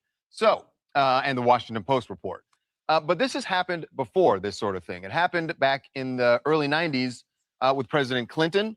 And there seem to be some differences, though, between what happened with Clinton and what happened this time. But again, there were people left on Air Force One when they got President Clinton off. There is a difference. And we have the man who was actually protecting President Clinton, actually protected other presidents as well in the Secret Service. Rich Steripoli is joining us right now. Rich, welcome to TMZ Live. Appreciate it, Harvey. Always good to see you. And you are correct. I was with President Clinton when we used the ruse of flying him in on unmarked jets into India and Pakistan back in, you're right, the late 90s. Did you inform the people on that plane that Clinton wasn't going to fly it, that he was going to get in that smaller jet? Well, I didn't inform anyone, right? Usually the Secret Service doesn't do that. That's a conversation that's held between the Secret Service and the White House staff. But yeah, it's a safe bet. And I seem to recall that we did, in fact, let everyone know what was going on. So, Rich, you informed, as Secret Service, you let the White House staff know what's happening, and then it's up to them to inform the people who are on the plane? That's exactly right. But, something that this situation that unfolded with President Trump recently is such of paramount importance, and the threat was at such a high level. There had to have been some discussion between the director of the Secret Service, the agent in charge of the president's detail, and some senior White House officials about specifically how are we going to deal with the non-Secret Service, non-Air Force personnel, i.e. the press that are on this flight. What are we going to tell them, and when are we going to tell them? If anything. And in this particular case, it doesn't seem like anyone was informed about the tremendously high threat towards that plane. Well, it seems like it was tremendously high, the fact that he was taken out on a catering truck. We just talked to a Reuters reporter who was almost like, yeah, I mean, it's kind of the cost of doing business. Charles and I have been talking about it this morning, and it just seems shocking that these reporters and the White House staff would be in harm's way, and they would have no idea. The plane took off. As the reporter, as Graham just told us, that it's not great to be a decoy. It speaks volumes about what the White House spokespeople think about the members of the media, specifically those that were on board that plane. If they couldn't even trust them with this type of information about, hey, we're going to bring the president on the front, then we're going to bring him out the back, and we're going to switch planes up because we're worried about the Iranians who are only 100 miles away from where we are at the moment, shooting down the plane. Right, given all the leaks, particularly with regard to this plane and what happened with former Secretary Frank Kendall last week, having his clearance revoked when it came to light that he did leak information about the ACM capabilities of the plane, I can see why the White House would be a little hesitant to clue the press in over concerns about a leak. But they could have just faked a mechanical problem where the plane wouldn't have taken off until Trump landed in the UK, and then he surfaces. And they realize he's not on Air Force One. And then the transparency happens. That's right. And they reveal, but why? Sure. Yeah. Listen, any number of ways this could have played out. And I personally have been in situations where we've played this out. One of which was in India with President Clinton. Another one was with President Bush in Iraq. We've had some similar situations occur with the Obamas, right? So this isn't the first time. And this didn't just happen haphazardly. This is part of the Secret Service high threat level contingency planning, right? And I find it difficult to believe that some thought didn't go into, hey, what are we going to tell the members of the traveling press pool? Yet you come back with, we're not going to tell them anything. I don't think that's an answer. And that's not a good way to go about doing business, especially with people you deal with every day. How high was this threat? This threat was as high as it can get, right? The Secret Service doesn't make it a point of their daily job to interfere with the president's schedule. So for them to go to the lengths of taking the president off of the plane, putting him into some catering truck, for lack of a better term, right? I guess that's what we're calling it, and put him on an unmarked plane to fly him around and use Air Force One as a decoy, I don't think the threat could get much higher. There had to be some concrete, hard intel about an inbound threat, potentially with some sort of missile or rocket-fired device that had the capability of taking down the plane to take them off of it. Wow. Wow.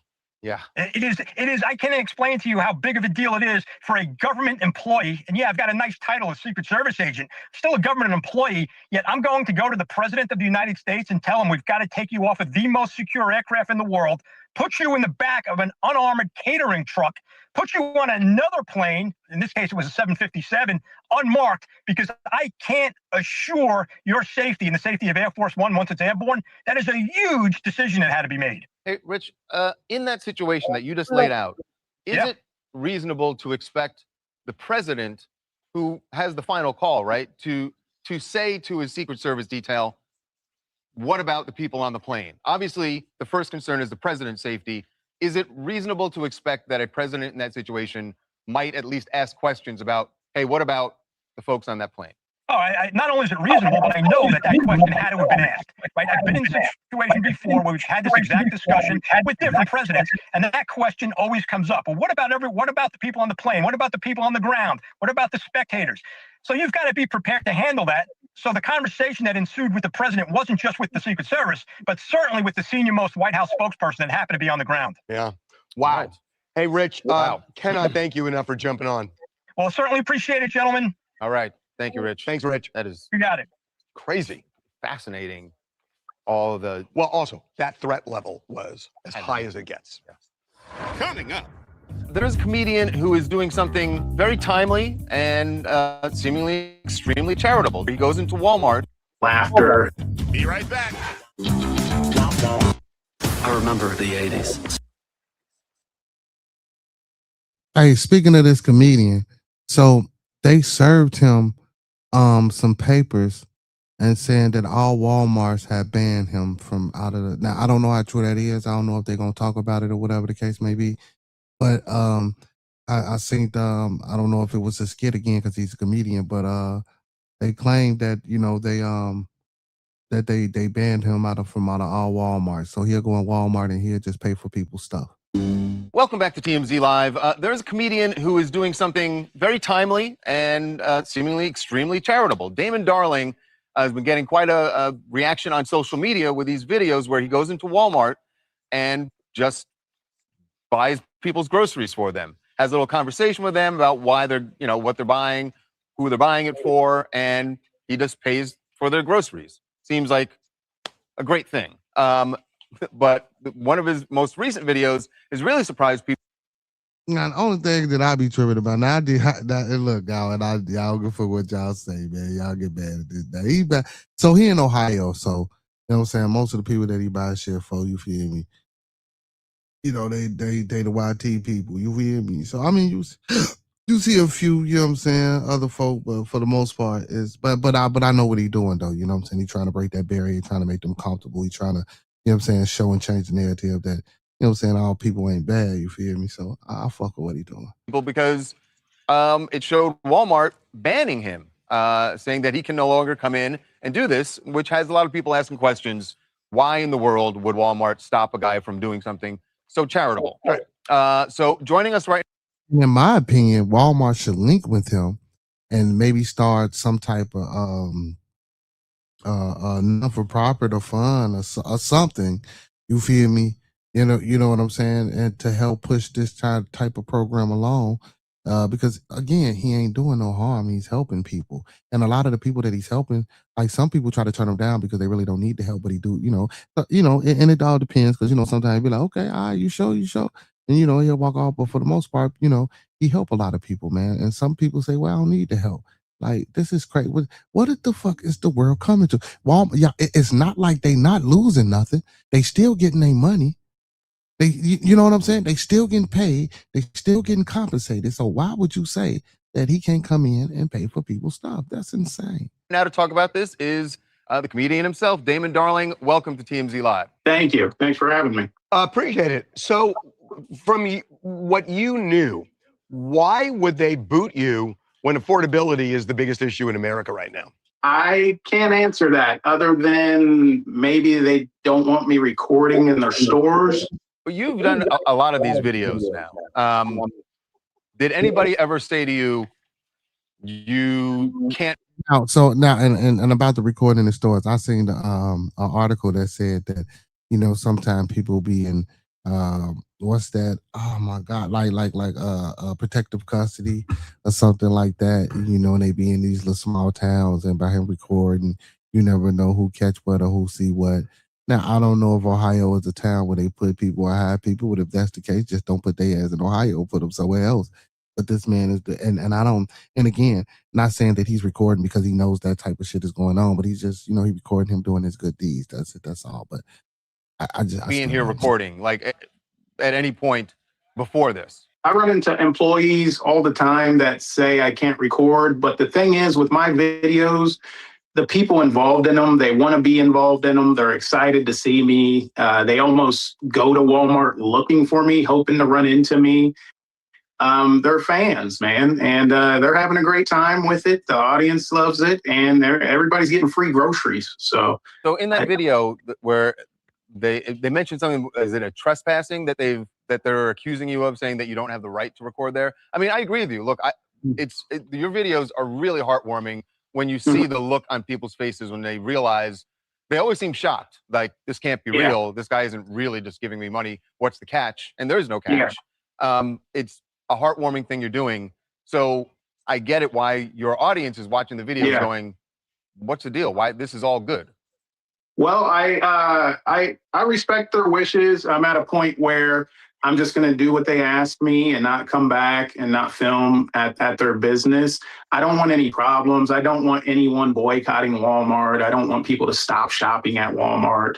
I don't want to put any more negativity or anything like that out into the world. There's enough of that. My what I want to do is bring love and laughter, and that's what I want to do. So I don't want to. Hey man, listen, go back to the beginning of this program when I first started, before I played any content or before we went into anything, man. That's one of the things that I said. I spoke about the negative energy that's going into the world. That's one of the very first things that I add to any kind of drama in the world. So I'll respect their wishes and I'll just figure something else out. So what we've been hearing, because we've been looking at this today because it was just fascinating us, is that there seemed to be some history between you and Walmart where there was some contentiousness about some of your other videos that they felt you were being destructive. And we've seen some of these videos that you've posted where you do like a fake fall and pull down some merchandise. Apparently that didn't sit well with Walmart, and that's, at least from their standpoint, the genesis of them being upset with your videos. Well, I'm a content creator and I'm a stand-up comedian, so I do bring humor into my videos. My content has completely evolved into wholesome content, to where I'm just making conversation that includes a little bit of lighthearted joking and to provide laughs. And there's messages in it to help break down other barriers that we deal with in society. But the ultimate goal is to put smiles on faces and some money in some people's pockets that could definitely use it at this time. So, I mean, that's all I'm trying to do. Again, I'm going to respect their wishes. I'm not going to go back anymore. And I just want to make it clear that I don't want anyone upset at Walmart.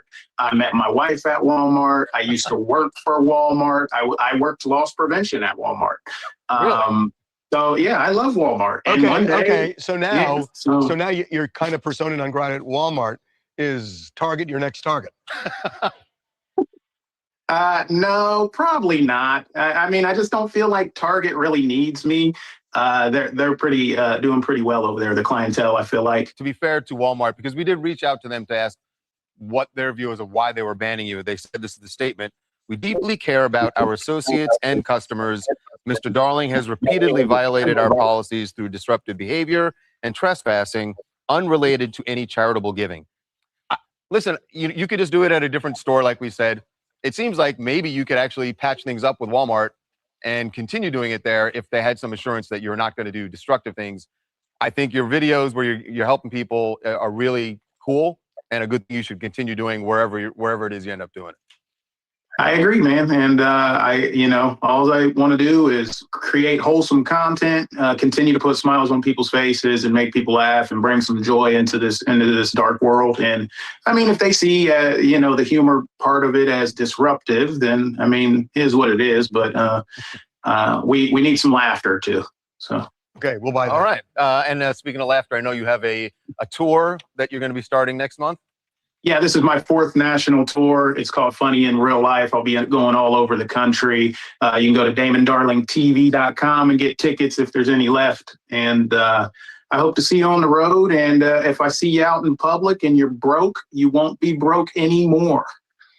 Are you bringing food to the comedy events? Just bring money. Hand out money at the comedy events, man. There for a while, I would bring a money gun out and I would spray dollars into the crowd. So, by the way, you get roast beef. You get roast beef. You get roast beef. How about that? I would say your comedy tour must be doing pretty well because you've got cash that you're handing out to folks. So yeah, well, I have really good jokes too. So okay, really appreciate you coming on. All right, thanks, Damon. Thanks, Damon. Thank you.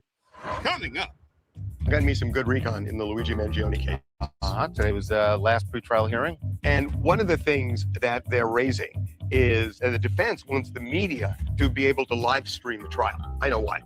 Be right back.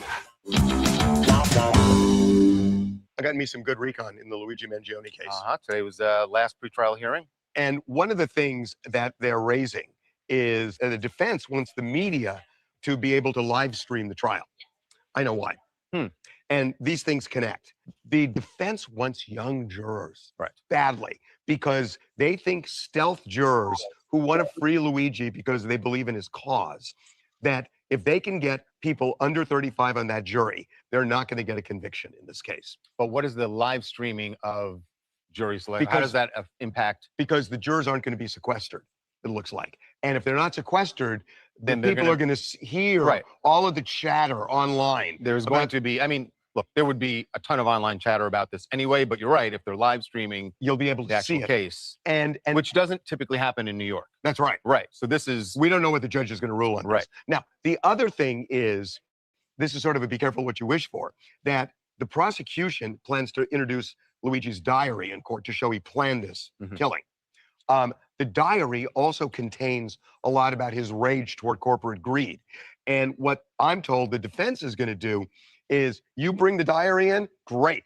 And we're going to get all into the corporate greed thing. Right. And we're going to try and influence this jury. So that's a really interesting strategy. Yeah, I mean, they're leaning into what all the attention that Luigi's case has gotten from the outset, where we've seen people hail him up as a folk hero, and they're going to lean into that. It seems to be the best strategy they could use at this point. Absolutely. There's a lot more here. Go to TMZ.com and you'll be able to see it. But have some good recon in this one.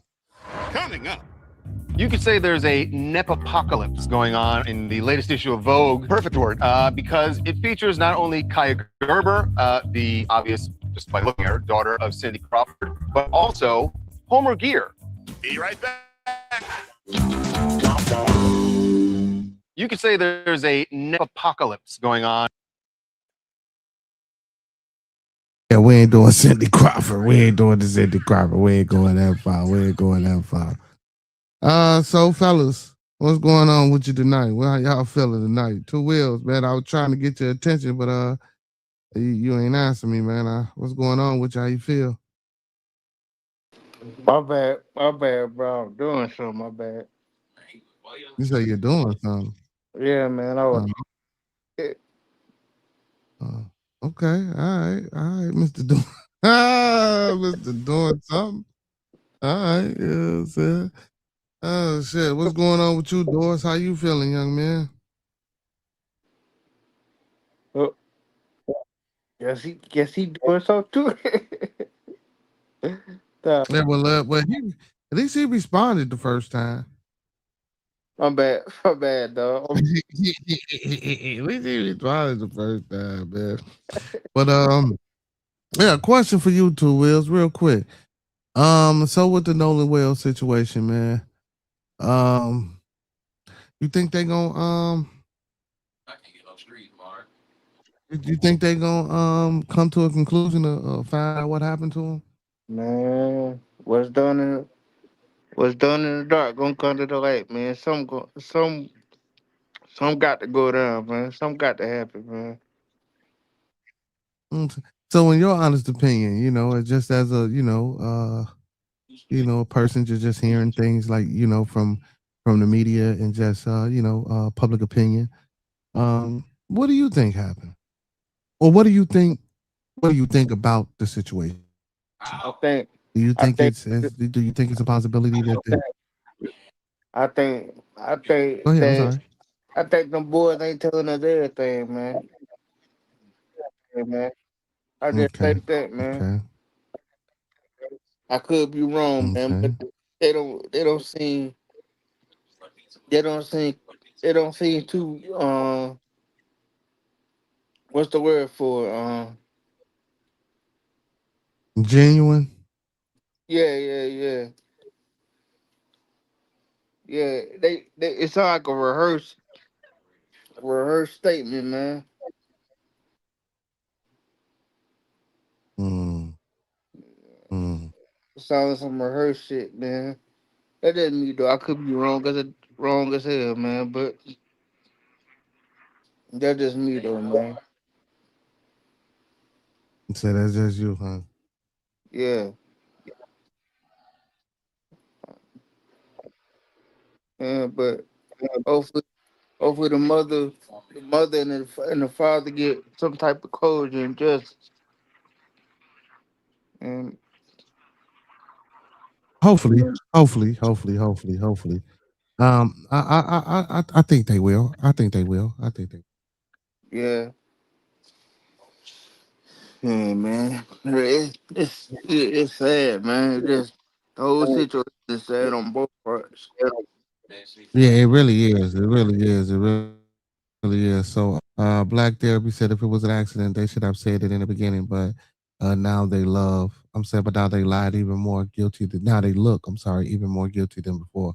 And that's possible, man. And again, I don't want to, pass any judgment down. You know what I'm saying? I don't want to pass any judgment down. Mystery altercation emerges, and not with the guys that took him to the island on the boat. Does this change things? I just know I've lost my best friend. This morning, a friend of Nolan Wells, who was with the 18-year-old the day he was last seen alive, is sharing what he says happened during a July 4th boat trip to an isolated barrier island off the Mississippi Gulf Coast. Trayston Shepard declined to speak with us on camera because he says he and his friends are getting threats. We did no wrong here, and we don't understand how we're getting so much hate behind it. We all cared and loved Nolan, and nobody wanted to see Nolan die. On July 4th, 2026, an 18-year-old named Nolan Wells went to a barrier island off the Mississippi coast to celebrate a holiday with friends. He did not come home. His body was found 2 days later. More than a month on, the cause and manner of his death still have not been determined. And into that gap, that enormous, painful gap where answers are supposed to be, a great deal of other material has rushed in. The broadcast we're going to look at today is a good example of that. It's a Nancy Grace episode built around what she calls a mystery altercation. And I want to be careful about what I'm doing here because it matters. I'm not going to tell you what happened to Nolan Wells. I don't know.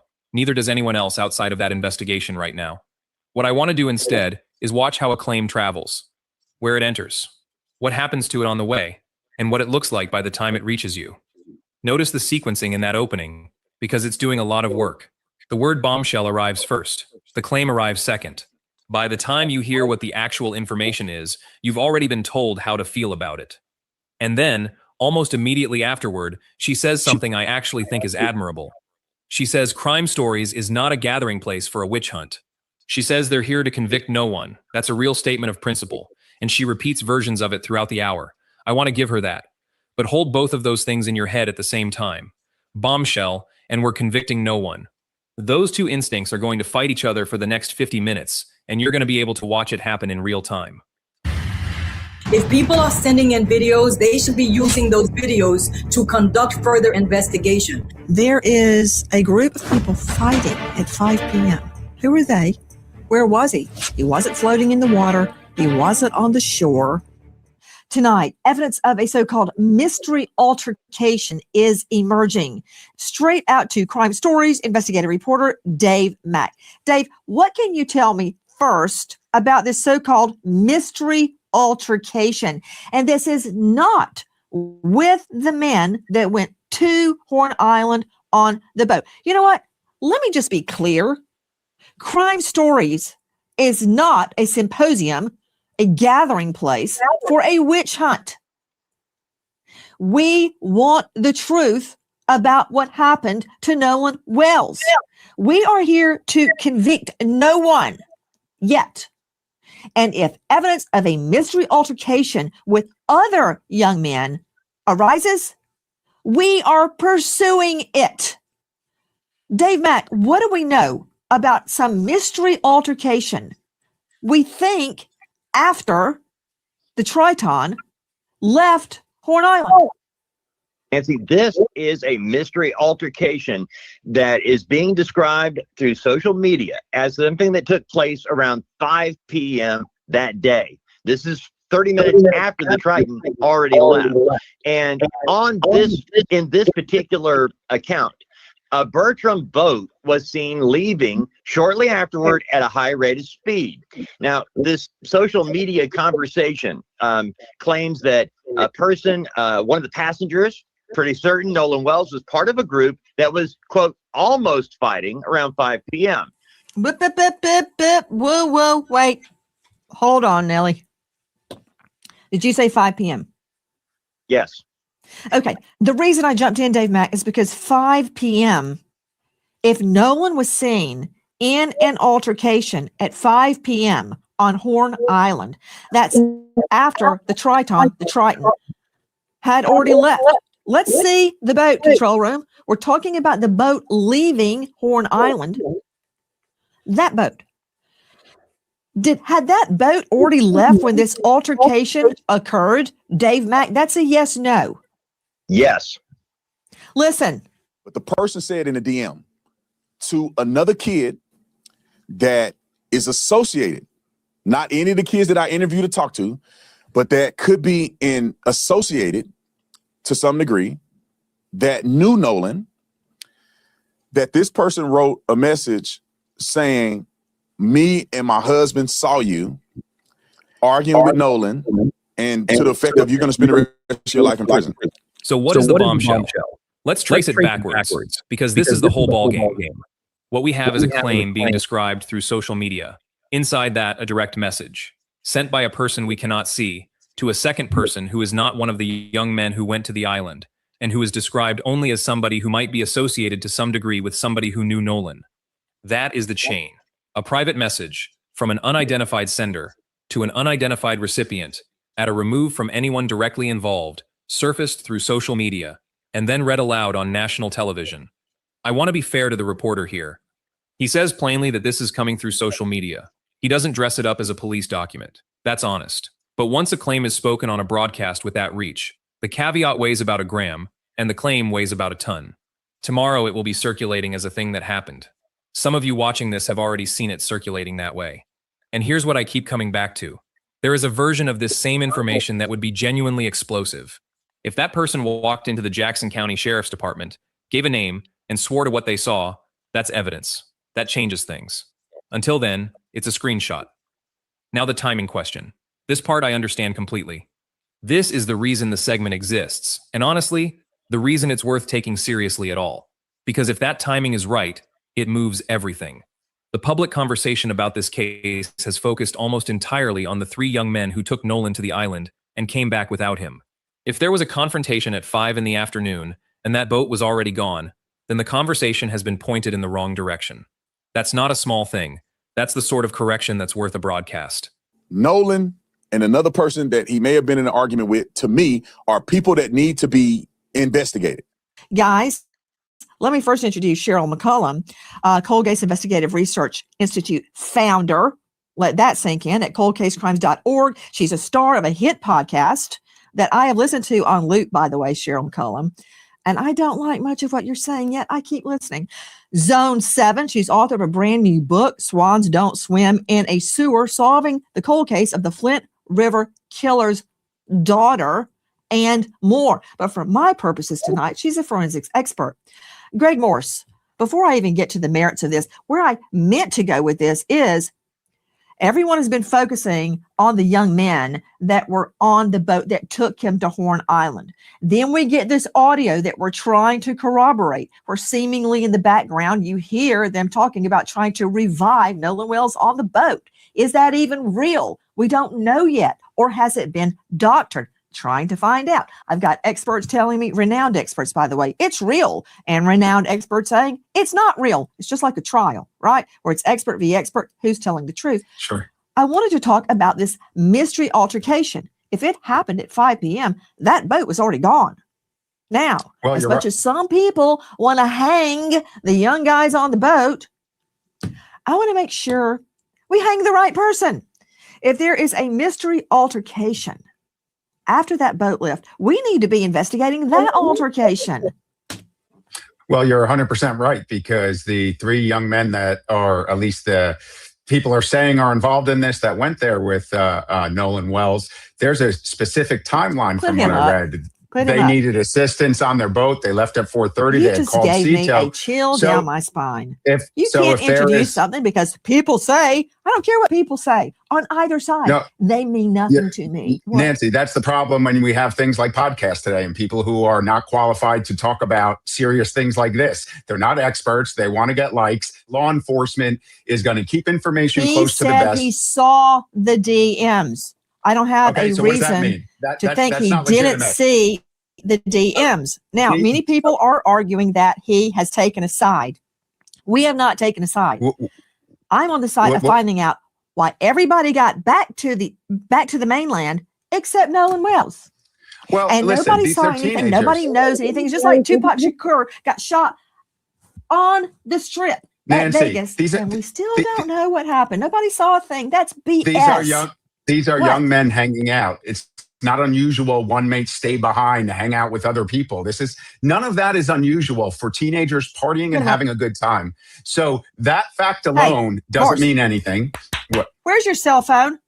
Where is The- your cell phone? And try not to lie. Where's your cell phone? Okay, right here.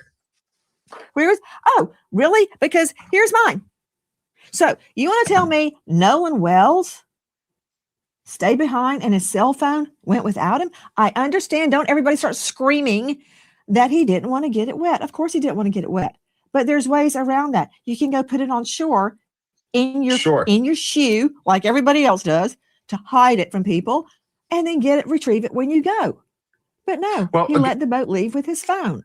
I agree with his mother on that. That is not Nolan Wells. He was never away from his phone. So that doesn't mean anything in of itself with what's coming out about this. You know, you're talking about him staying behind. You're talking about there's evidence that he was there after 4:30 p.m. If he's there after 4:30 p.m., Nolan Wells on that island hanging out with other people, that's it. The fact that a cell phone is on a boat and he's not as a teenager doesn't really mean anything at all.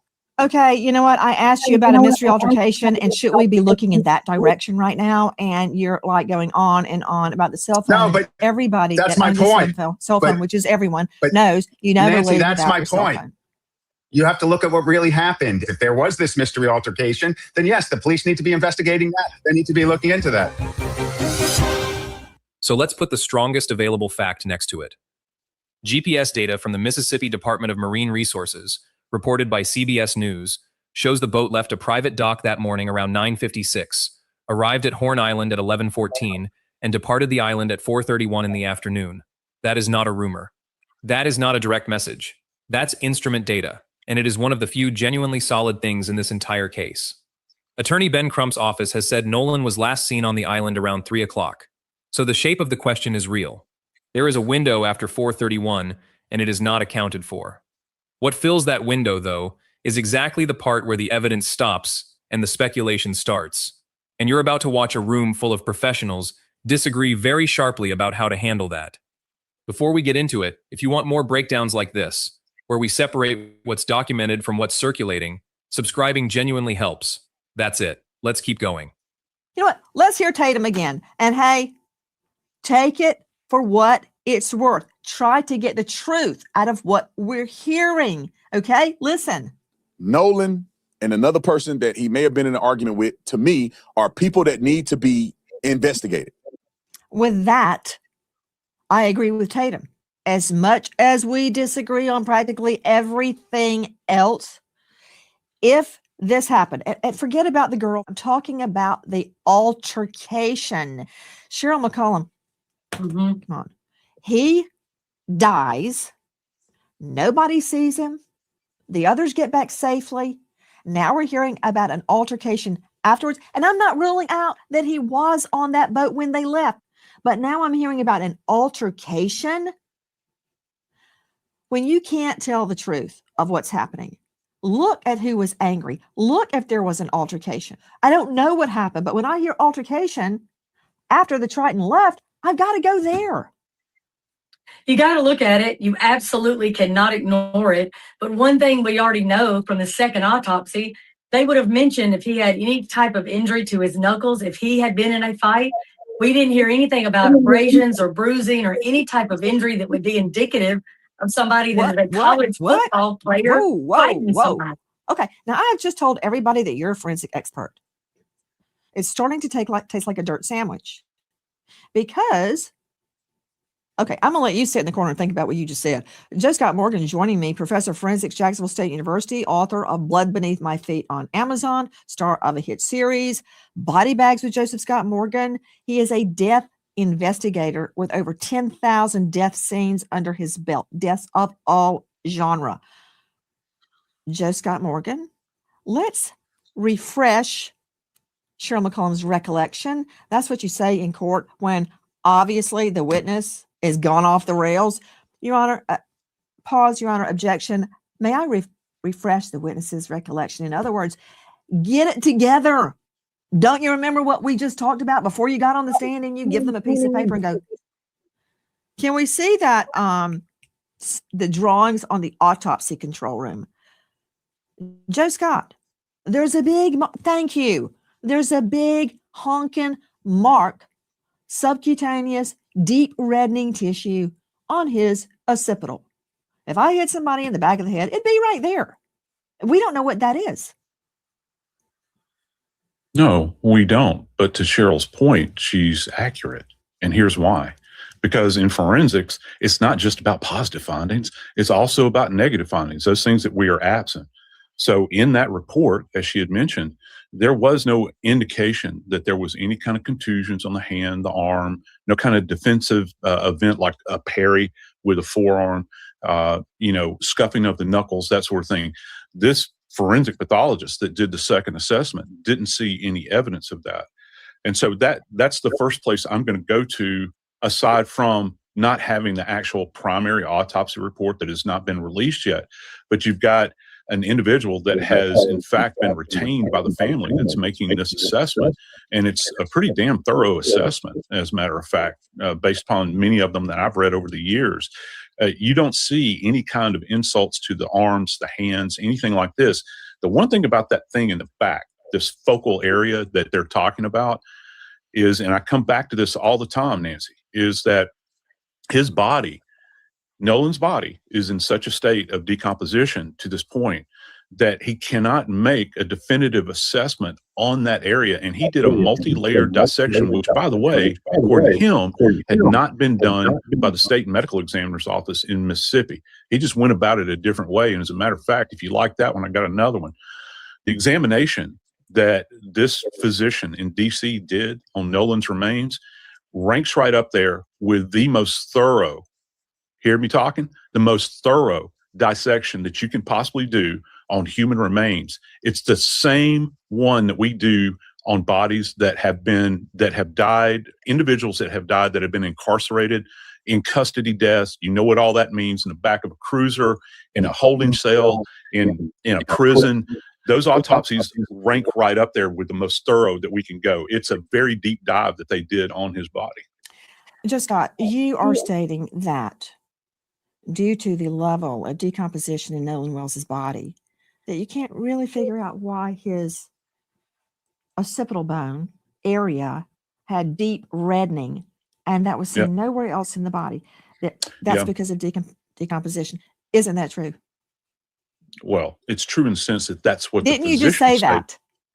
I'm repeating what the physician said in his autopsy report. I didn't do the So examination. then that would be a yes. So at that level of decomp Yeah. that you're claiming could obscure claiming. the nature of the deep reddening on Yeah. his occipital area, Yeah. but yet on the other side of your mouth, you're claiming that even with this intense decomposition, you didn't see evidence of any reddening on his knuckles or any indication of a fight. So you want it two ways. You want to say decomp, can't tell what that was on the back of his head, but even though he's highly decomposed, I can tell you he didn't have any reddening on his knuckles. Really? No. Because I Do you see a know- problem with that. Okay, you've skinned your knee before, right? Okay. If you have an abrasion, that's completely different than a contusion. That means you have scraping and the tearing away of the skin. That's something that's very obvious. And guess what? I've been in enough fist fights in my life I that said I know reddening. what scraping. Right, I know, and you're misstating that because it's not a matter of reddening. When we look at hands, we also look at contact points where people are being abraded as a result of scuffing their hands. That's different than a color discoloration. We're talking about the top layer, the epidermis down to the dermis is being scraped away. He doesn't see any evidence of that in his I'm not autopsy talking about report. a scrape. I'm talking about if he had, for instance, reddening from a welt, the beginnings of a bruise. With that level of decomp, you're telling me you could still make that out? No, those two things cannot exist in the same universe. You have to have an abraded area, and there would be multiple of them on his hands if he is punching or trying to defend himself. And yes, we can make out bruises. Yeah, we can make out bruises. You and don't always have to have decomposing scrapes on your hand when you throw a punch. You don't always have to have cuts on your hand when you throw a punch. That's not true. Well, that sounds mighty convenient if that's the road you want to go down, because I've seen them many That's what I'm times. telling you. What you're saying is mighty darn convenient. That the reddening on the back of his head, can't really tell anything because he's so decomposed, but you can see his hands well enough to know he was not in a fist fight. Yeah, Right. He that's was- convenient, Joe Scott. he Look, was not in I'm a not fist trying fight. to convict anybody. I'm trying to find the truth. I'm Mm-hmm. trying to find out if this evidence of an altercation really happened. And to further muddy the waters, now we have more witnesses stating what they saw. Okay, that autopsy exchange. Rewind it in your head, because a lot just happened. The forensic position being offered is this. In pathology, absence is information. If a person has been in a physical fight, you would expect to see something on the hands. Scraping. The top layers of skin torn away at the contact points. That kind of damage is different in character from bruising, and the argument is that it remains visible under conditions where subtler color changes would not. Nancy Grace's challenge is a genuinely sharp one, and I don't think it should be waved off. She's saying, you're telling me the body is too decomposed to interpret a deep marking at the back of the head, but not too decomposed to rule out a fight from the condition of the hands. Pick one. And the answer given is that these are two different kinds of finding. Read two different ways. Here's the thing. I'm not qualified to settle that. Neither is Nancy Grace, and she'd probably tell you so herself. Neither, respectfully, are most of the people arguing about it online this week. But look at what we're actually all arguing about. This is a second autopsy, commissioned privately, described secondhand, on a broadcast. The original autopsy from the state medical examiner's office has not been released. Toxicology was still pending. We are conducting a public forensic debate on a document most of the participants have not read. That's not a criticism of any one guest. It's a description of the situation everybody is in, and it's worth sitting with, because it explains why two credentialed experts can watch the same case and walk away with opposite readings, and why you should be slow to trust anyone who sounds completely certain right now, including me, especially me. Then there's the claim about someone seeing Nolan and a girl struggling in the water. Watch what the panel does with it, because this is the best moment in the broadcast, and almost nobody is talking about it. Another report came to me of someone saying that they saw Nolan with a girl, and they believe that they saw Nolan and this girl struggling in the water, not necessarily drowning, but struggling. Like it was obvious enough that the person was concerned when they saw Nolan in the water, and that he was with this girl. You know, that's from Officer Tatum's show. Cheryl McCollum, it seems to me that that's not true. Because don't you think if a witness saw one or two people, quote, struggling in the water, I mean, I would try to help them. It makes no sense. And they That did wouldn't nothing. be, yeah, it doesn't make any sense. That wouldn't be their focal, that they would pay attention to those two people that are struggling to see, is one going under and not resurfacing? What can we do to help? The idea that they would watch that, see a struggle, and then what? Turn back and finish barbecuing? That doesn't make any sense to me at all. Not at all. So this is a problem, Greg Morse. You're a veteran trial lawyer. We're getting so much information, and a lot of it is inconsistent. And that is why you have cross-examination.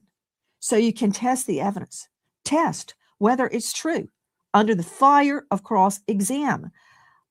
When you have conflicting stories like this, my instinct is to go with the one that makes the most sense. What do you make of these claims that Nolan was struggling in the water?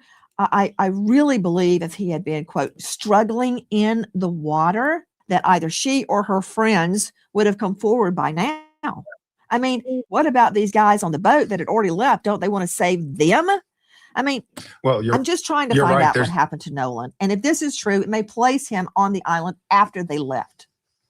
Well, that's it. And that's what the police are doing, is they're going to run these leads down, and they're going to try to verify what's credible and what's not before they go to a grand jury. They're going to exclude information that they think is completely uncredible. However, all of this information, if people are arrested at some point in the future and charged with a crime for Nolan Wells' death, then all of these conflicting stories, all of these different timelines, they become a conflict in the evidence. And as you know, Nancy, there's 3 ways a jury can find reasonable doubt if this ever gets there. And one of those ways is in a conflict in the evidence. So these are all favorable things that would benefit a defendant or defendants down the road. However, there's a reason why law enforcement does investigations. Professionals do it, not podcasters talking about it. Verified sources, all of that is nonsense.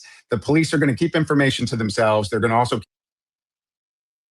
Yeah, but like, see, now that's what I don't like. I mean, when stuff like this happens, even if it's government issues, people gonna talk, people gonna have something to say. So you can't stop people from thinking whatever the hell they want to think or believing whatever they want to believe. That just, I mean, hell, shit, they didn't try that with religion. Look how well that worked out.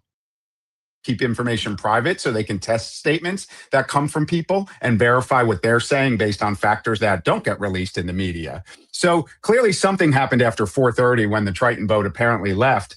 And all of these things the police will find, they will discover. You know, the police can discover whose phones were active at the time in that whole area if they choose. May not be able to use it in court anymore after the recent Supreme Court decision a few weeks ago on cell site location information. However, it's an investigative tool that they can line up who's there. They can also line these things up by the boat.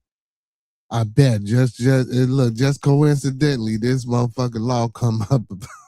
Well, these people is crazy, right? And they're calling CETO and things like that. So these are all things the police are going to verify and shake out what they believe led to this young man's death. I can get the GPS, Morse. I can get the GPS. I can get the cell phone data. I can get the tracking data. I can tell exactly what time the boat left. But I can tell the truth of that. But I can't tell the truth right now about these conflicting reports. Was he on the boat? His phone was on the boat. That's the whole point. He's traveling with his phone, then he's on the boat. They're saying, no, he wasn't on the boat. Now this altercation has arisen, evidence of that emerging after the boat left. Who's telling the truth? The mom, his mom says, no way would he have let the boat leave without his phone. Okay, that said, the mom is getting death threats. Nolan Wells' mother dealing with not only her son is gone, he's dead. The investigation going on now, she's getting threats. Isn't it true, Susan Hendricks, joining us, investigative journalist, author of Down the Hill, My Descent into the Double Murder in Delphi, that someone actually called for an investigation into Nolan Wells' mother? Isn't she a home health care nurse? She is, and it was an anonymous call saying that she needed to be investigated. To me, it was outright backlash connected to what happened to her son. It's despicable considering everything she's already going through.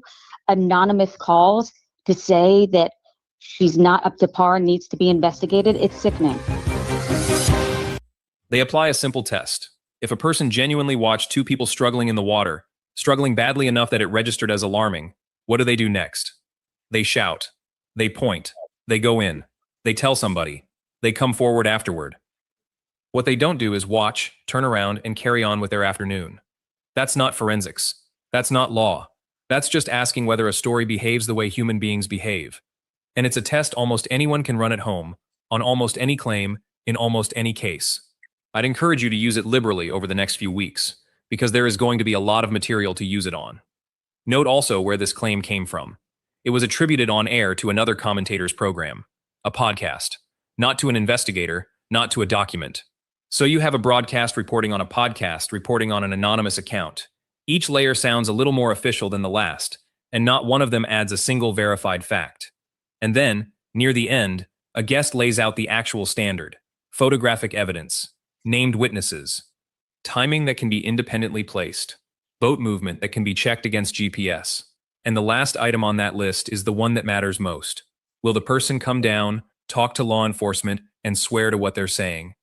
That's the answer to the entire episode, and it comes from the guest, not the host. That's the line. On one side of it, you have information. On the other side, you have content.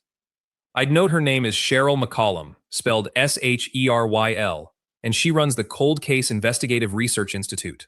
She's an actual crime scene investigator, not a commentator, and it shows in that answer. Because everything she just described is available. Boats have GPS. Phones have location data. The sheriff's department has publicly asked for original, unedited photos and video from the island that day. The tools to resolve this exist. What's missing is people willing to put their names to what they claim to have seen. And this is where I want to slow all the way down. Nolan Wells' mother has lost her son and is now dealing with harassment on top of it.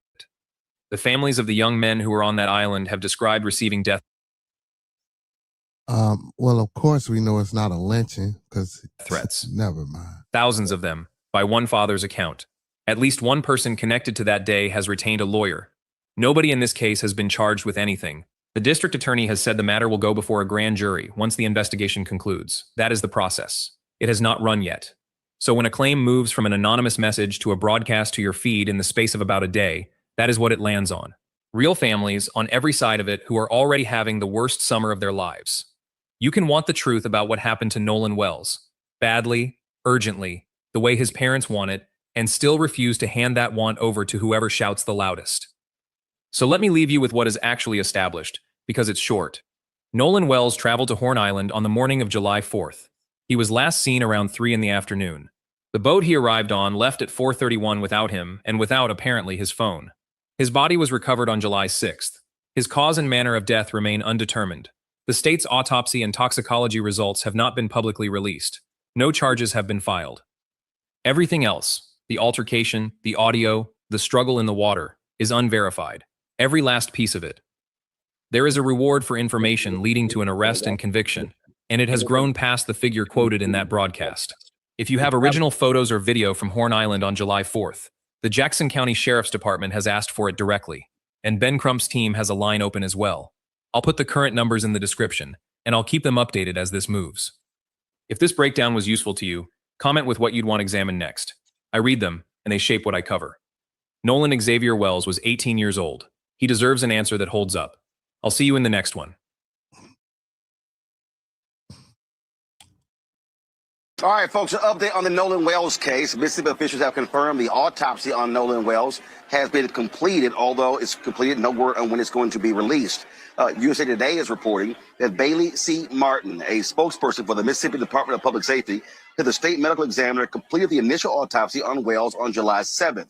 Mississippi's 19th Circuit Court District Attorney Angel Myers McElrath has said that key evidence, like the state's autopsy report, will remain under wraps until the case was presented to a grand jury.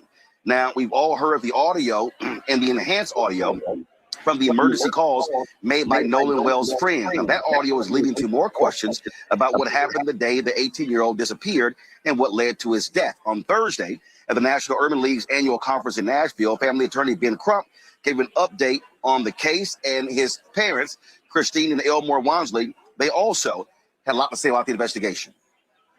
July 4th, Nolan Wells goes with friends, celebrating the 4th of July. All the friends come back. Nolan Wells tragically washes up on the shore 2 days later. scared. And so we know all the current events that have been happening. And we are announcing that we have the audio from the officials, and we have retained and are consulting with some of the foremost audio engineering experts to review those audio tapes from the CETO call in its entirety. We also, and Attorney Hurst may go into greater detail on these matters, have consulted President Barrier with oceanic engineering experts to talk about how these facts are lining up. The fact that they say Nolan's body was found in the same location where they say they left him at. And so we want to know, how is that possible with the oceanic tides? We want that. I mean, you got low tides and high tides. It's not adding up, so we are going to dot every I and cross every T until we find out what happened to Nolan Wells. Attorney Hurst will also go into a little more detail, and Attorney Park, about how we're trying to coordinate with Dr. Roger Mitchell, who conducted the independent autopsy of Nolan Wells, to be able to inspect his throat that was missing with his body when he was flown to do the autopsy with Dr. Mitchell.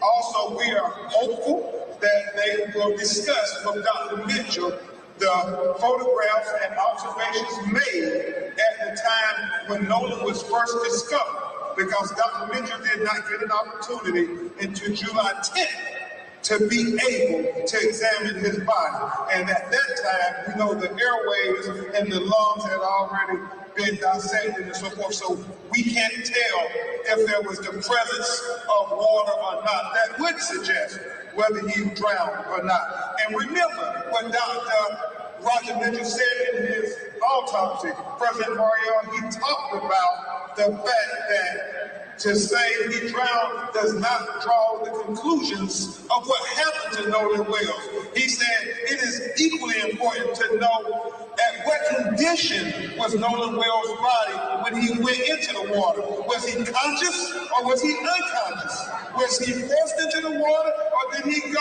unforced into the water? He said all of these things are very important. And so we're dotting I's and crossing T's. We are focused on getting to the truth, and we stand for the truth. Me and everybody on my legal team stand for the truth, no matter who it implicates or who it exonerates.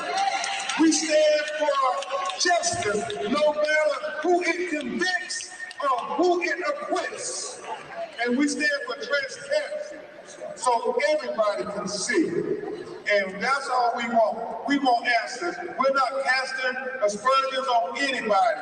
We are saying that we want to make sure everybody who is remotely involved has the questions answered to make sure we have a full and fair and impartial and transparent investigation. And is that too much to ask for these broken-hearted parents? Is that too much to ask?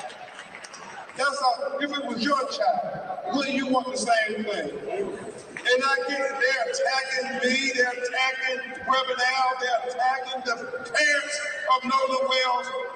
We don't care about those distractions. We ain't no ways tired. We are completely focused, completely laser focused on getting to the truth, the whole truth, and nothing but the truth.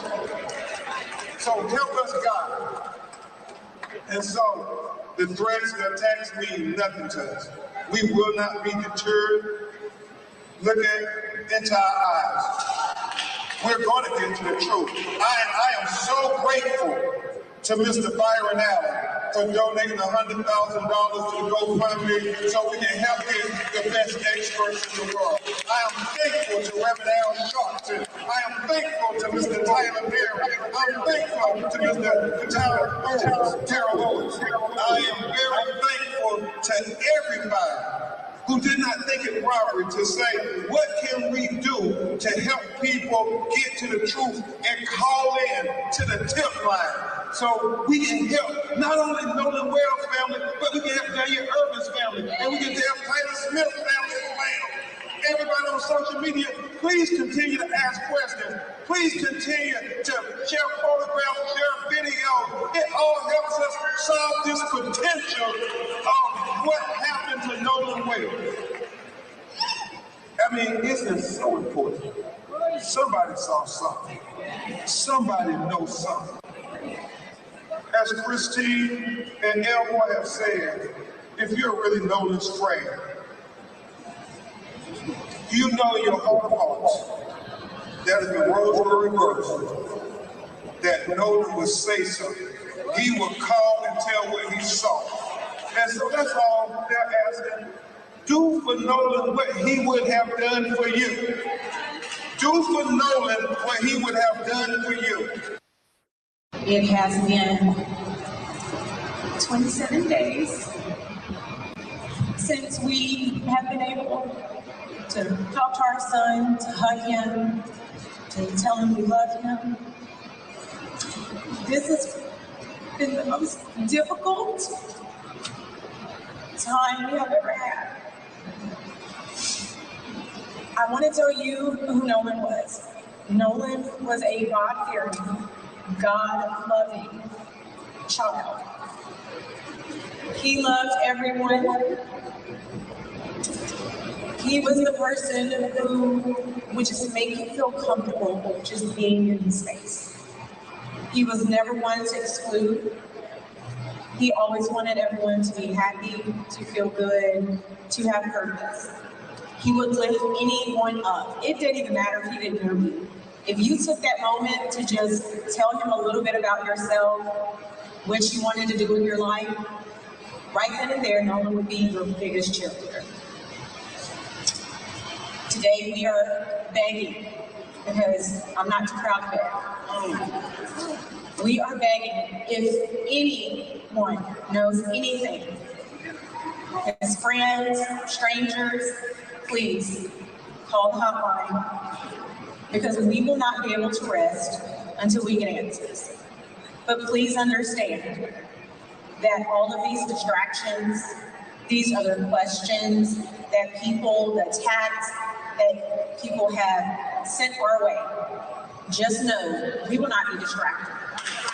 We are ready to do whatever we need to do as his parents to continue advocating for him, because Nolan is not here.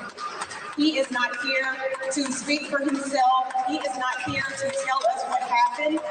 So again, we will not rest until we get answers. And if you know something, you need to let us know. Please do not be afraid, okay? Thank you all so much again. We truly appreciate your love and support. You.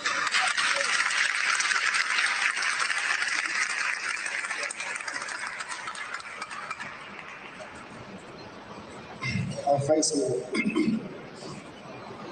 a new challenge every morning, trying to process this. It's the biggest challenge I've ever had. I pretty much was raised up like a lot of people. I didn't have a lot, but I always said I wanted to give my children more than what I had. And I think me and my wife did it.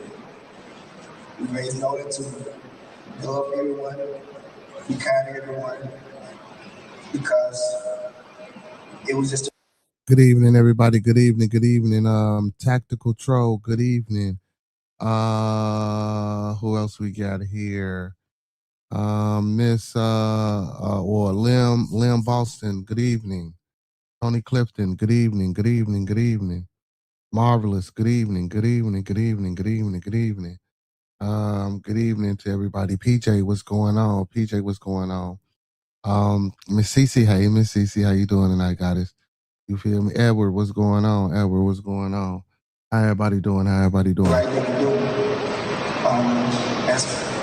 I got a lot of stuff, but what I really want to say is, like my wife said, if you know something, and you are really, if Nolan was really your best friend, or for the people who said that he was their friend, please come forward and tell us what you know. All we want to know is the truth. We're not blaming anyone. We just want to know the truth. Any parent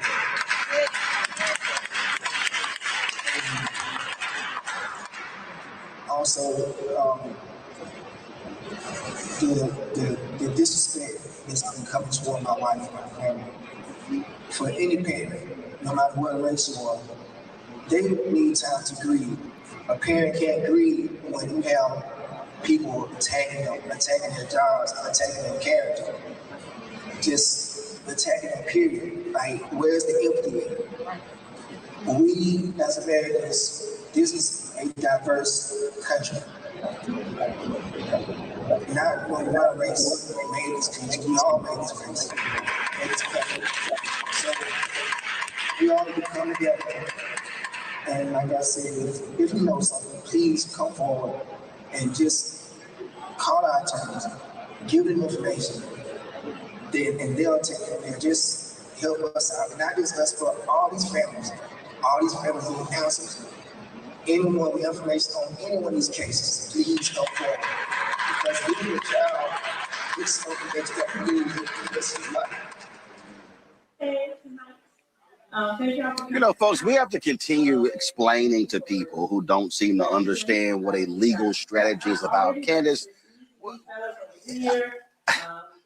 I look at Threads, I look at Instagram, I look at Twitter, and I see these people acting a fool, criticizing Ben Crump, not understanding that when Crump goes to the NAACP convention in Chicago with the Nolan Wells family, when he goes to Nashville with the Wells family to National Urban League Convention, what he is doing is, the legal strategy is, you're keeping the story on the front page, at the top of the newscast, in the minds of people. If you do not have a media strategy, what then happens is case goes quiet. Now let me be real clear. I see Nancy Grace doing interviews, Don Lemon's doing stuff, these other shows are doing stuff. The reason I have not done a lot of the stuff that they've done, because we have no new information. Okay, so I'm not going to sit here and I'm not debating that idiot Tatum over an interview he did with one of the guys. That is a waste of my damn time. I'm not interviewing somebody. Well, let me talk to them, get the analysis of that audio. And again, if folk want to do that, that's what they want to do. But the reality is, it's not any information. But the job of Crump is to keep the attention on the case. Otherwise, Mississippi will gladly allow it to just fade away. You are exactly correct, because what we've been seeing is speculation. And as you said, there's no new information, and the information that they do have, they're not sharing because it's going to the grand jury, which is a closed proceeding.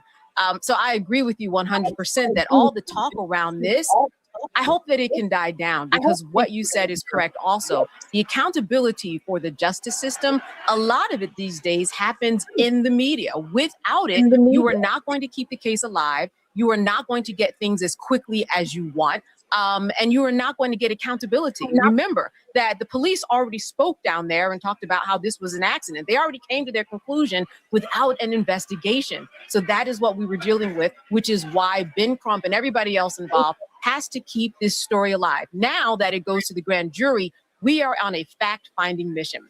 The Mississippi Bureau of Investigations has already interviewed dozens of people. The people who were on the boat with Nolan, there were about 6 or 7 people. There were quite a few.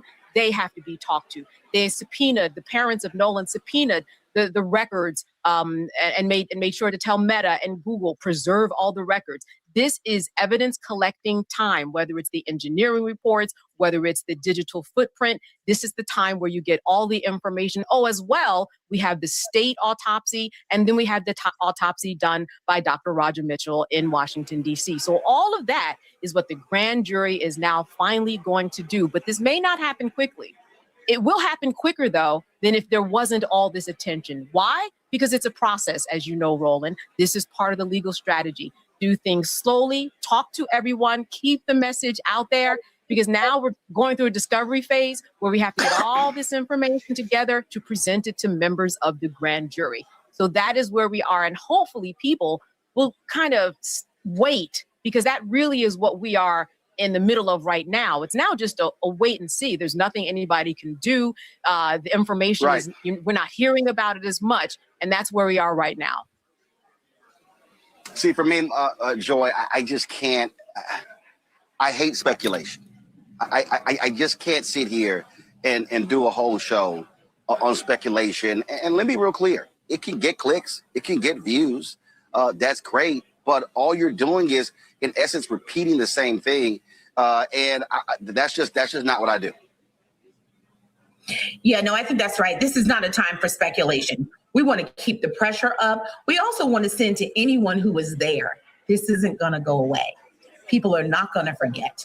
So we want you to tell the truth, whatever happened. We're not presupposing. And I love what his parents said. We're not indicting you in advance. We're not saying that. But we do want to know the truth because things are not matching up. And we know when things don't make sense, it's because we're missing some part of the story. So this isn't going to go away. If you don't want this following you for the rest of your life, you need to tell the truth. You need to come forward. You need to say it. And the pressure up is very important. And that's why we're doing it. But no, we should not be speculating about what we think happened, what might have happened. One, because that can also lead us down the wrong path. This is about, creating. Yeah, because what happens is when. Right, because all the speculation, all it does is get people talking about stuff that's not factual on social media, and then it just simply clouds everything, Michael. And that's the problem when folks just start, well, I think this and I think that, I think this here. If you do not operate from a set of facts, all you do is contributing to the nonsense. And that's their point. That's their purpose. It's unfortunately. Roland, you've been doing this a long time. I haven't been doing this as long as you, but I've been doing this 16 years, right? And I take a certain factual approach when I cover stories. I've covered thousands of stories. You and I connected when I used to guest host your nationally syndicated radio show. There's things that I see on social media, and people are just making money off of this story, just putting nonsense out, okay? And these are people who have no conscience, all right? So, I hope they get the truth, whatever it is. And the family said this repeatedly. They just want to know what happened to Nolan Wells. They want the facts. And we talked about this last Friday, Roland, with the district attorney, Angel Myers McElworth, saying that they're going to the grand jury. And if people look at the piece from ABC News that talks about the autopsy being completed, the official autopsy, it said in that piece that the DA's office said convening a grand jury does not mean there is any criminality and is standard procedure for most unnatural or suspicious deaths in the county. And last Friday, I asked the question, if they go to the grand jury, who's the suspect going to be? So we don't know if they have a suspect already or if there won't be. Don't know. Whatever it is, we want the facts. We want the truth to come out. All right, folks, let me get personal for a second. My mom had questions about her Medicare, so she called Chapter, a Medicare advisory company, and she texted me right after saying it's a great benefit. It was easy. A real person walked her through the whole thing, and now she understands better what's going on. But it's not just her. A woman in Yonkers wrote in saying the process was so simple, the enrollment was easy, and she was so glad she called. Then there's Marilyn, 90 years old, in Florida, living on Social Security. Her premium climbed every single year north of $400 a month for coverage she could barely afford anymore. So what does she do? She called Chapter. They found her the same top-tier coverage for hundreds of dollars less. 90 years old, and finally somebody in her corner. I hear stories like that again and again from our community. The Medicare system was not built to work for you. Too much fine print, too many plans. Yet Chapter's advisors are independent and honest, the only Medicare advisors that compare every plan nationwide. They're focused on one thing, what actually works for you. If you're already in the right plan, they'll tell you. No games. People who switched with Chapter saved an average of $1,100 a year. All it takes is 20 minutes. You talk to a real person, and it's completely free help. So call Chapter at 724-264-8281, 724-264-8281. That's Chapter. Keeping track of stock levels and sales used to be my biggest nightmare with my e-commerce store. Now, Xero makes it easy. Folks, last night we had a conversation on the show where I talked about these executive orders and how MAGA and Donald Trump, how they are specifically targeting. So, man, that's enough on Nolan Wells, man. I just seen something. So, matter of fact, let me see if I can read. So, Donald Trump just released an executive order. Literally just think this. Hold on. Give me 1 second. Donald Trump.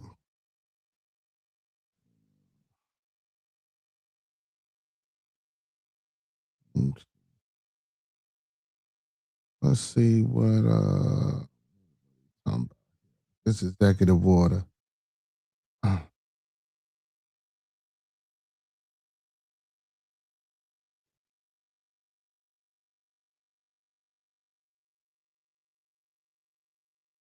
This is ridiculous, man. The world, man, listen. Yesterday I asked the question, man, world, what are we doing? I started off today's broadcast with, what I'm saying, all this negative energy and things that we put into this world, man. We just tearing it up and we tearing each other up, man. And it seems like shit, we don't even care. Crazy. It's crazy.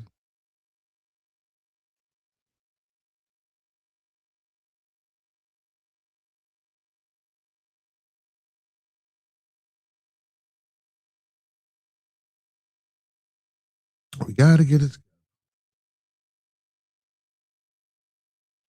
Gotta get it. And it might be about the birthright, right? That's what I think it's about. Because it said that, we the only ones that have rights or something like that. But I can't find the article. But let's get into what he's saying. Now, many folks are like, well, man, I don't know about all of that. But what have I always told y'all? You have to follow the money. That if you're not having a money conversation, you're not having an American conversation. So you often hear me refer to the Reconstruction periods on this show. And I mentioned that. So Trump signs new executive orders targeting birthright citizenship. President Donald Trump signed 2 executive orders Thursday aiming at limiting birthright citizenship in the United States, renewing an immigration policy fights weeks after the Supreme Court rejected an earlier effort. Reuters reported that the new order takes a narrower approach, focusing largely on the birth tourism, a term used by the administration for the foreign nationals who travel to the United States to give birth. The measures also address citizenship for some children born to foreign government employees and people classified as alien enemies. The White House argues that these situations fall within historical exceptions, the citizenships protected of the 14th Amendment. Trump's previous executive order had applied more broadly to children whose parents were neither U.S. citizens nor permanent residents. The Supreme Court struck down that earlier policy on June 30th, 2026. The new executive orders are expected to face additional legal challenges, with immigration advocates arguing that the birth citizenship remains constitutionally protected. What is that? Protected or projected? Protected. All the time. Why do I mention that? It is because you've heard me also say, in the history of America, every time there's been a period of Black success, there's been a longer period of white backlash. And see, now you got people like Senator Bernie Sanders and Senator Chris Murphy and others, and who. Mind you, this is just the content. This is not all people's belief about the content. So I don't want nobody getting mad and nobody saying that my channel was this, that, and the third. My beliefs and my understandings are not the beliefs and understandings of this man that's speaking. I'm not. Do I agree with some things? Yes. Do I disagree with some things? Yes. But overall, his understandings and my understandings, we just listening. Just for them, no. This is not race. This is class. That's not what it is. But no, they're wrong. They're absolutely wrong. See, what you have to realize is that if you go back to the first Reconstruction, if you really want an understanding of this, and I guarantee you, if Greg was at home, he would reach back and grab it if he was there. If you really want to understand this, you have to understand this. This is called Black Reconstruction in America, 1860 to 1880, written by W.E.B. Du Bois. This here, y'all, for those of you, if you include the bibliography, if you even include the index, this is a 746-page book where he talks about the period of Reconstruction. What is the period of Reconstruction? It is that period after the end of the Civil War, when you had a focus of the radical Republicans, which is not today's Republican Party, the radical Republicans, and if y'all really want to learn some history, go look up Thaddeus Stevens. These radical Republicans, they had no interest in bipartisanship. They wanted to change America. They said, damn the other people, we got the majority, run the bills through. And that's how you got the 13th Amendment, the 14th Amendment, the 15th Amendment, which are called the Reconstruction Amendments. That's when you begin to look at the Civil Rights Act that was passed in the 1860s that provided a framework for African Americans to be able to access, listen to y'all, contracts. I don't think some of y'all heard what I just said. One of those laws that was passed, it was not passed in 1854. It wasn't around the same time as Dred Scott decision. This particular act was passed because the radical Republicans understood that coming out of Reconstruction, that the freed people of African descent needed to be able to access the economic levers of the country in order for them to be able to move ahead. Now, this, if you look at real quick here, I pulled it up. You see this AI overview. The Civil Rights Act of 1866 was the first federal law in the United States to define citizenship and protect the civil rights of all citizens. It also was a bill that dealt with economics. It was economics. And so what began to happen during Reconstruction? I would argue at the Reconstruction period, the first one, is the most successful period in the history of America for people of African descent. Because what happens during the Reconstruction period, you then begin to see freed people of African descent running for state legislature. You see them being elected to Congress. Do y'all realize that which we now know to be hardcore right-wing Confederate, the first state that seceded from the Union because they wanted to support slavery, South Carolina, that had a majority black legislature? Because you know why? The black folks at the numbers.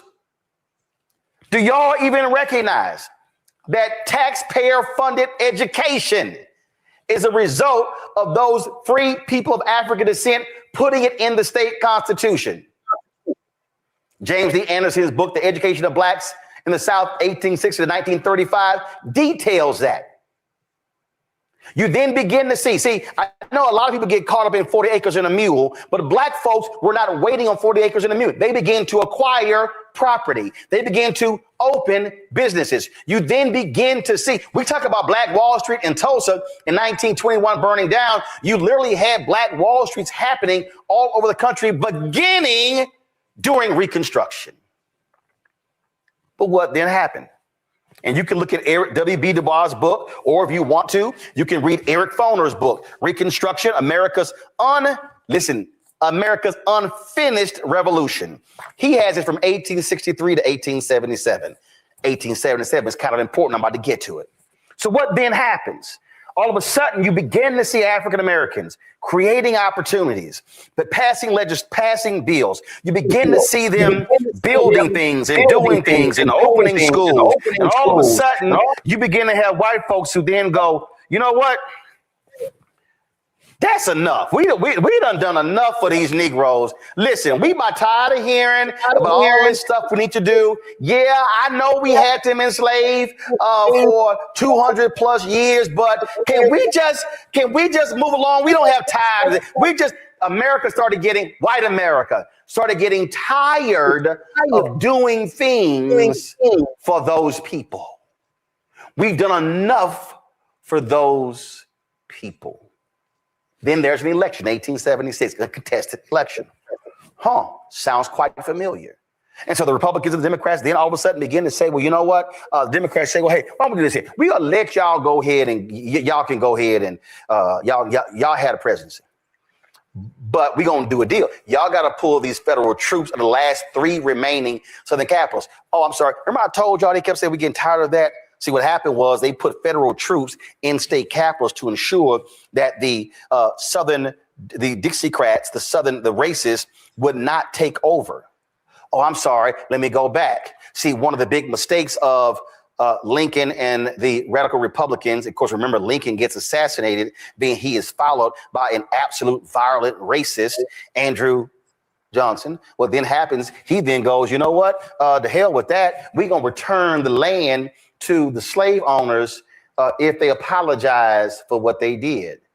So America put the folk back in power who were the ones who led to the Civil War. So what then happens, you then begin to have this election, it gets contested. And so then there's a compromise. We ain't in the room. The white folks were making the deal. And that's known as the Great Compromise of 1877. Do y'all know what came after the Great Compromise of 1877? The Reconstruction period ended. That's when the period of Jim Crow started. These white folks were like, no, we have done enough for these black people. We are sick and tired of doing this. So then we come around to a second Reconstruction. All of a sudden, Emmett Till gets killed August 28th, 1955. Then all of a sudden, you have these black women in Montgomery, Alabama, the Women's Council, who were organizing and they were doing what they were supposed to do. Then all of a sudden, you then begin to have these black women. It was not the black preachers. It was not the black men. It was the black women in Montgomery, Alabama, who were the ones who started the Montgomery bus boycott. Then Rosa Parks sits down. They did it again December 1st, 1955. They begin to bring them to their knees. But understand, Montgomery, it went all the way to the Supreme Court, but then Montgomery buckled because it was a money thing, y'all. That began a 13-year odyssey where you begin to see the fight over civil rights, and you then begin to see the laws passed, the Civil Rights Act of 64, the Voting Rights Act of 65, the Fair Housing Act of 1968. And guess what happened? You had these Republicans who actually were supportive of civil rights. And all of a sudden, Barry Goldwater runs for president in 1964. He was a senator from Arizona. And then what does Barry Goldwater do? Barry Goldwater then he opposes the Civil Rights Act of 1964. That was his bedrock. King was so offended by that King actually campaigned for President Lyndon Baines Johnson in 1964, something that he never did. But they said it was so important for Goldwater not to win because Barry Goldwater was going to stop civil rights in its tracks. Why is that important? Why is Barry Goldwater's opposition to the 64 Civil Rights Act so important? Because the 64 Civil Rights Act dealt with public accommodations. It dealt with you couldn't bar people from restaurants and transportation. It went on and on and on. Oh, well, I'm sorry. That means that you couldn't bar people. You could not discriminate against people. And so guess what?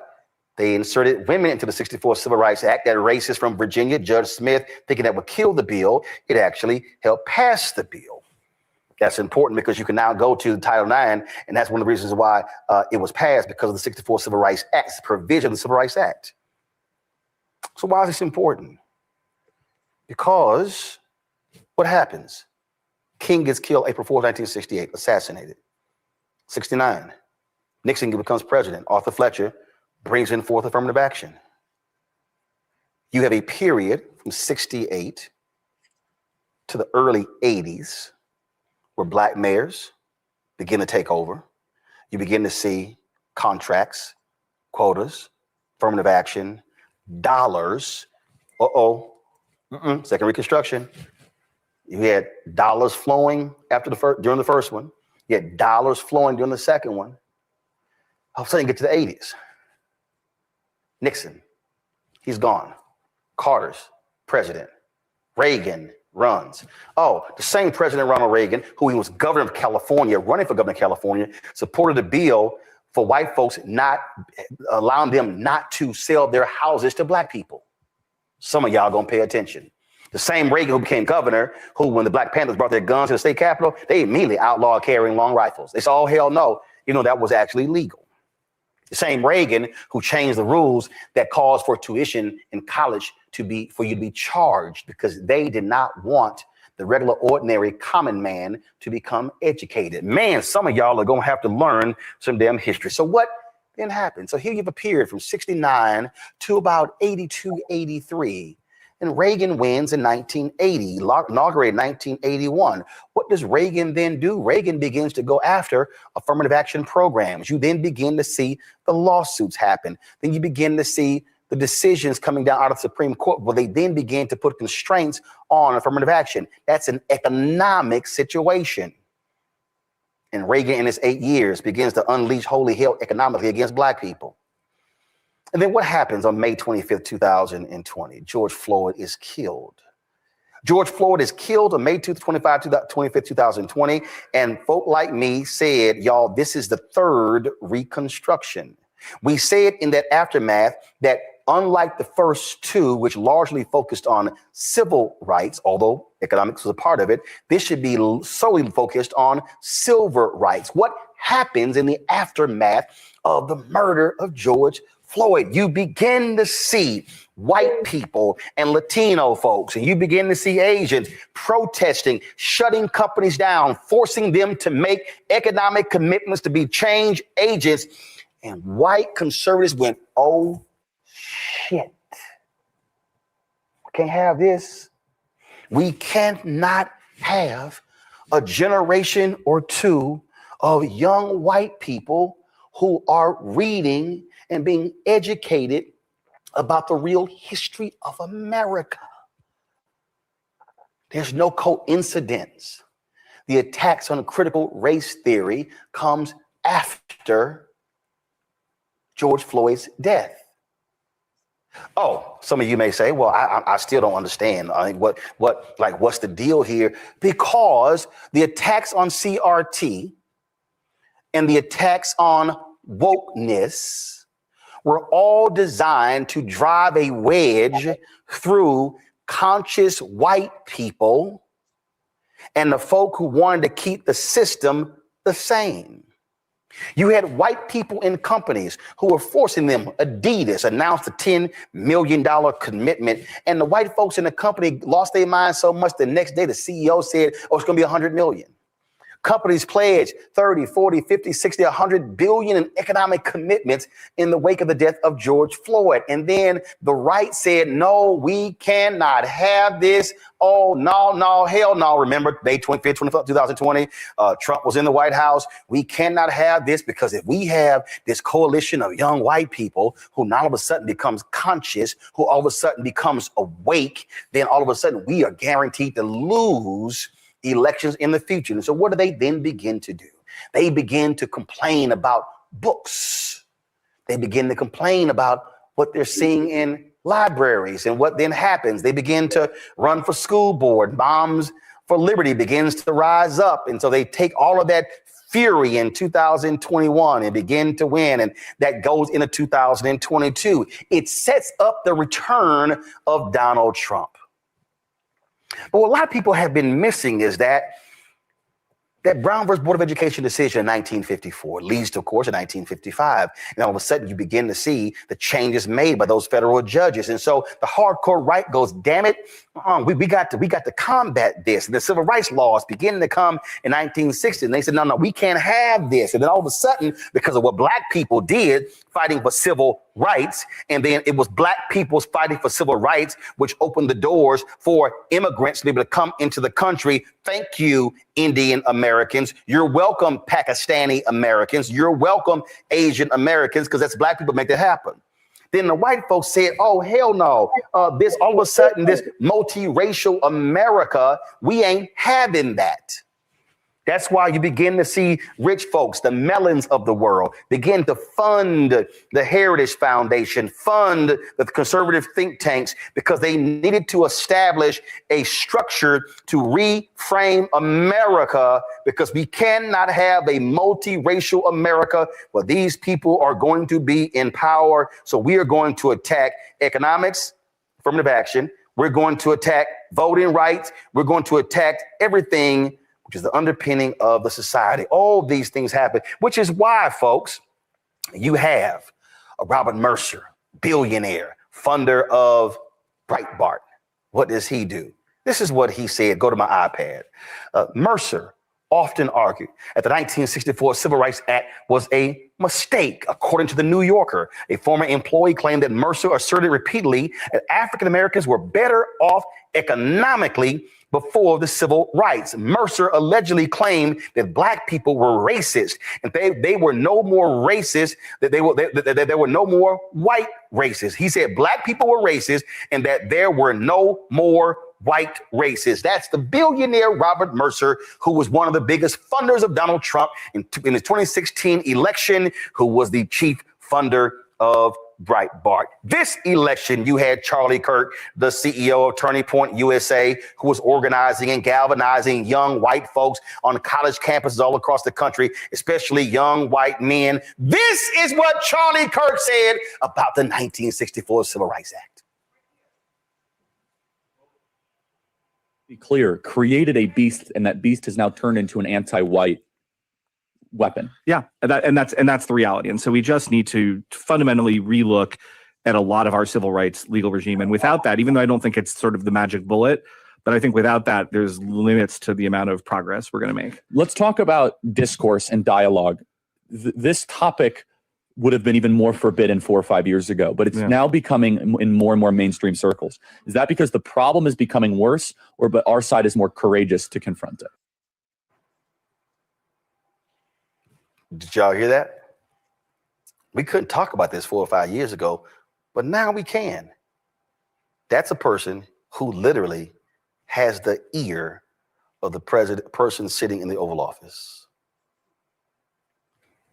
We do not understand that the executive orders that have been issued this week, the attacks on affirmative action in colleges and admissions, they are getting rid of programs, scholarship programs. They're getting rid of internship programs. They're getting rid of access.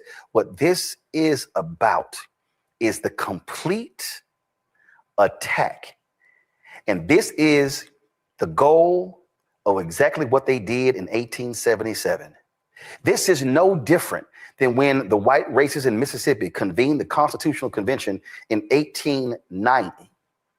And they said, we cannot let these niggas keep voting. Oh, I know, I'm sorry. Supreme Court Justice John Roberts, he doesn't use that language, but it's essentially what they did when they gutted Section 4 of the Voting Rights Act. The attacks on Section 2 of the Voting Rights Act. Do understand right now, you have at least 4 Supreme Court justices who would love to completely get rid of the 1964 Civil Rights Act.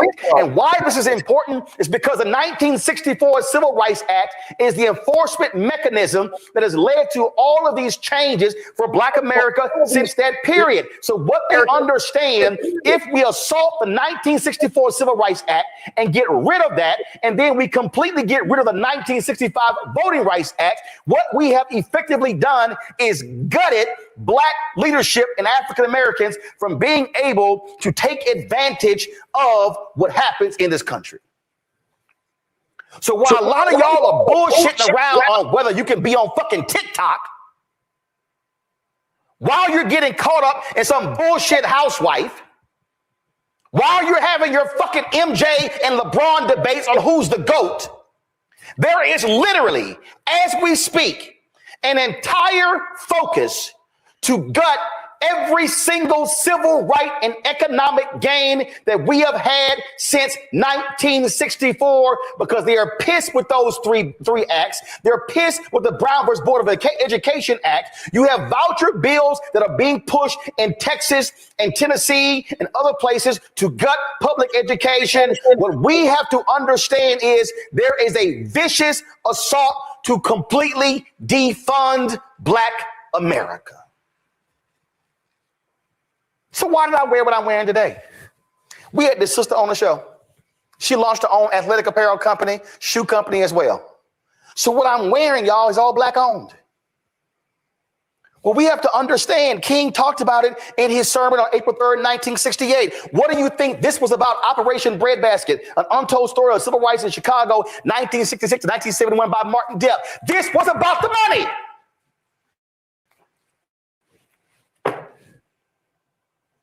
And when you have corporations who are now afraid, who are scared to death, Costco is standing up to them.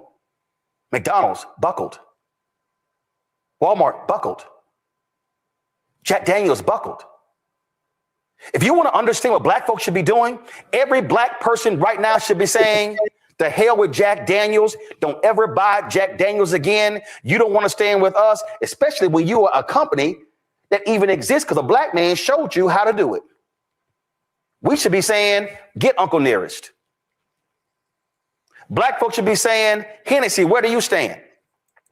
Yeah, we're going to stop drinking your stuff too. The only way we are going to counter what is happening right now, this effort to defund Black America, is to say, keep playing with us, we're going to defund your company. Because there are companies that depend upon black market share. Car companies, soda companies, fast food companies, clothing companies. Black America, music companies, entertainment companies. But the question is, do we have the actual courage to use the power that we have? Greg, I'm going to go to you first. Because we don't. This is about the money. And the money is about power. And the power is about control. And they are executing an agenda, a radical agenda that will absolutely do economic harm to black people for the next century. Yes, absolutely. I think it was a masterful walkthrough, Roland, very necessary, an important level set for folks who really think this is about one election or one candidate's policies, or whether you like their spouse, or whether they smoke weed when they were in college. It's silly things, as you said. The framework that you laid out really helps us connect the dots. This entire, when I call the United States a criminal enterprise, it's not an original criminal enterprise. It is an extension of a half millennium of criminal enterprise called the modern world system. This is a process that did not involve the entire world. It came out of Western Eurasia, what we now call Europe, that combines culture and commerce and politics in terms of state formation. So when we talk about Spain and Portugal, we talk about Holland, we talk about England and France, and we're not talking about Germany because Germany hasn't formed in a way, and that's what World War I and World War II about. Basically, they were like, we didn't get the jump that y'all got riding African peoples back into modernity. That's what, of course, Howard French is writing about in his book, Born in Blackness. But what you just laid out for us, it's about the money. You're absolutely right. And the money is a proxy for a larger concept of economics. There is no concept of citizenship that comes out of Africa. The ancient Egyptians did not have a concept, at least one has not been discovered yet. Certainly a concept of belonging and being part of community, but the concept of the civitas, the concept of the polis that comes out of Greece and Rome really find voice in Western Eurasia as these people began to fight. And by these people, I mean the rich, the elites, begin to fight. This is what Magna Carta was about in the 13th century, begin to fight over resources. That's what drives land poor and resource poor Europe into boats to go visit this cancer on the rest of the world. And what does that have to do with us right now? Well, the United States of America, and with all due respect to a concept of a 1619 project, it isn't just the British in Virginia, it's the Spanish in what it becomes South Carolina and New Mexico. It's the French in the Mississippi Valley. It's the Dutch in what we now call New York, that was New Amsterdam. They are trying, in other words, to colonize the world for profit. And when the dust settles after their colonies turn on them, the most prominent set of colonies turning on the home country being, of course, the so-called American Revolution, which was fighting over property. Now you have the problem that you've introduced us to, Roman. What do you do with people who entered this legal framework as property? This is the Federalist Papers. This is the debates over the Constitution. We are not people. Understand that the idea that Africans are people is a radical concept to these Europeans who saw us the same way they saw the chickens and the gold and the silver and the cotton and indigo. So what do you do with these people? And here is the problem that they had. You couldn't kill us, and you needed our labor to continue your criminal enterprise. So, Roland, when you laid out the Reconstruction and the Reconstruction Amendments, that is the critical thing. When you evoke what is a property document, understand the U.S. Constitution isn't about rights. It's about rights to make profit. It's a property document. It's a document about free enterprise. It's a document about trade. Private property is the central concept for the criminal enterprises of these people from Europe and their colonies. And what they codify in the three branches of the federal constitution is a concept of private property. But one problem. You got 4 million of us by the 1860s, and we're not going into that good night quietly. And you're in a global system where you want to expand, and everybody else is in the game of exploitation. So when that Civil War is over, and we fought our own way out of the Civil War, the South wants to continue to profit. The North is trying to keep it together. That's what Abraham Lincoln is trying to do. But ultimately, the decision of slavery, that decision was called because we, who remember, came into that conflict as so-called contraband, meaning what? Property. We took the step to free ourselves. That's what, as you say, Du Bois is writing about in Black Reconstruction in America. The Civil Rights Act of 1866, you see the conflict codified. Why? Because they're saying that African people coming into this now will have a concept of citizenship to beat back that Dred Scott concept, where Tiny doubles down on the idea that we're property. They say part of that language, which is why Byron Allen seized on it, is that we will now have not just political rights, but the right to make and enforce contracts. Now Africans are in the legal universe no longer as property. Sure, citizenship is emerging, but now there's an economic stake. This is a problem. The problem's codified in the 14th Amendment, but watch what happens last. And you've gone through the history, so I'm not going to repeat that.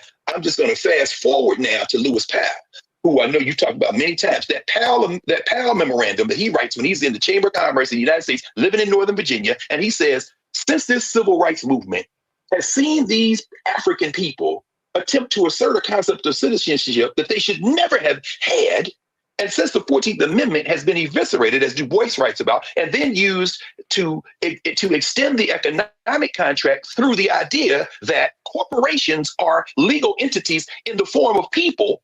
That's what they use the 14th Amendment for, since they've been eviscerating it since the end of Reconstruction. Lewis Powell says we've got to now claw back the concept of private property, claw back the idea of free trade and commerce. And 3 years later, the Heritage Foundation is created. And the first of Project 2025, the first mandate for leadership is created. And so I'll end with this. What you have done, Roland, is put it where the goats could get it, as Joe Madison would say. In a global system that is built on the concept of property dispossession and taking other people's labor, other people's land. That's why we're here having this conversation in English.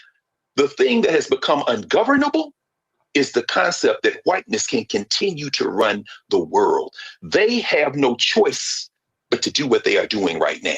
Because the only way you can maintain some kind of political apparatus to keep this going is to ground it in an irrational, vibe-driven concept of whiteness. And the elites, whether it be Elon Musk, who will never get out of bed with China. This is what this electric vehicle stuff is about, because he's over there right now, back and forth. Whether it be the other billionaires who could give a damn about citizenship or anything else, their concept is global, whether it be Jeff Bezos, Mark Zuckerberg, or anyone else.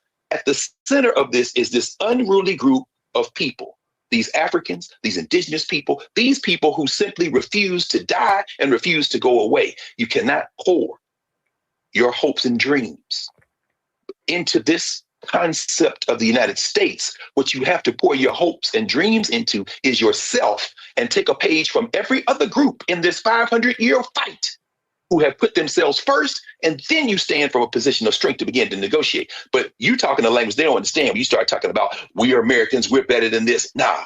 And you just walked us through why.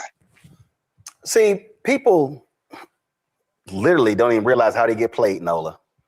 This is what the twice impeached, criminally convicted felon in chief said on Monday at the Insurrection Fest at the U.S. Capitol.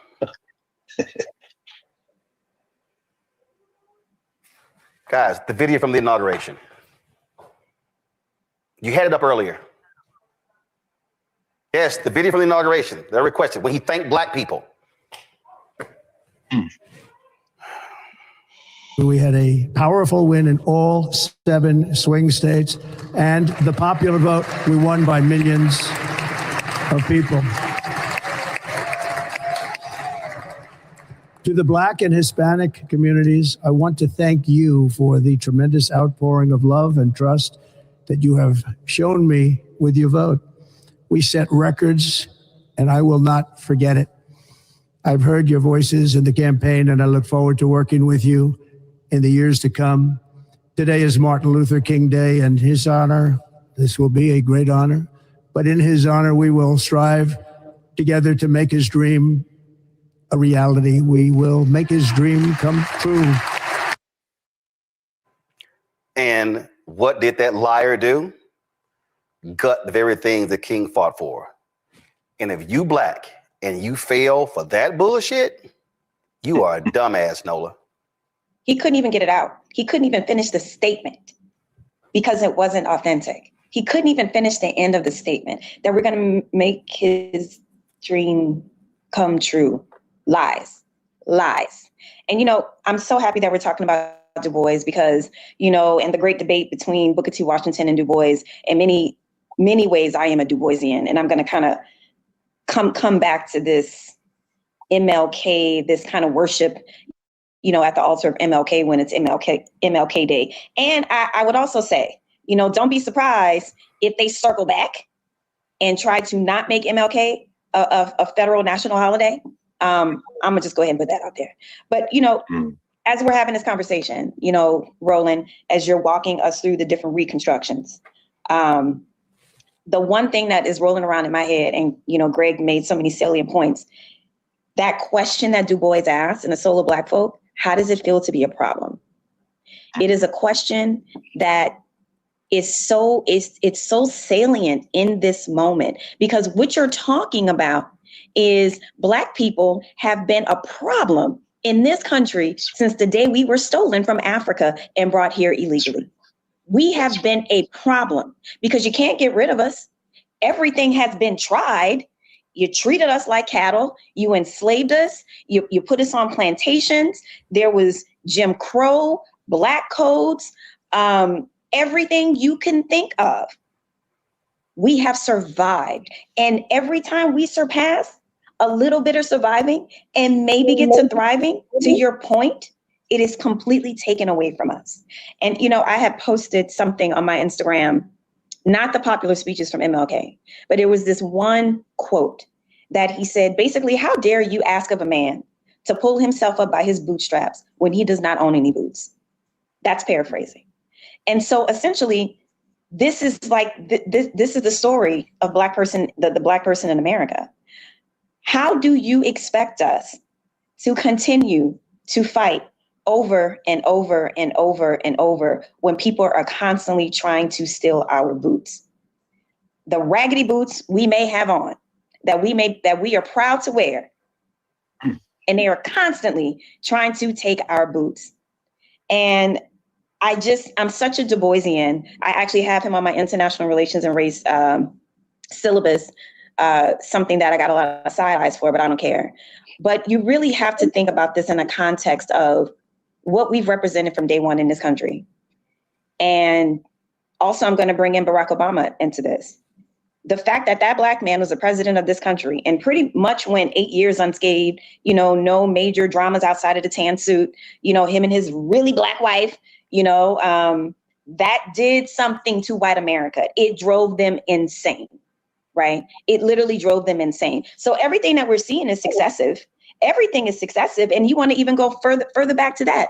I always tell people, if you've never seen BlacKkKlansman, please watch BlacKkKlansman and watch it until the end. Because what Spike Lee does at the end of that movie with David Duke and how they have been generationally trying to get to a Project 2025 moment, they have been putting in the work for generations. They have been reworking and retooling.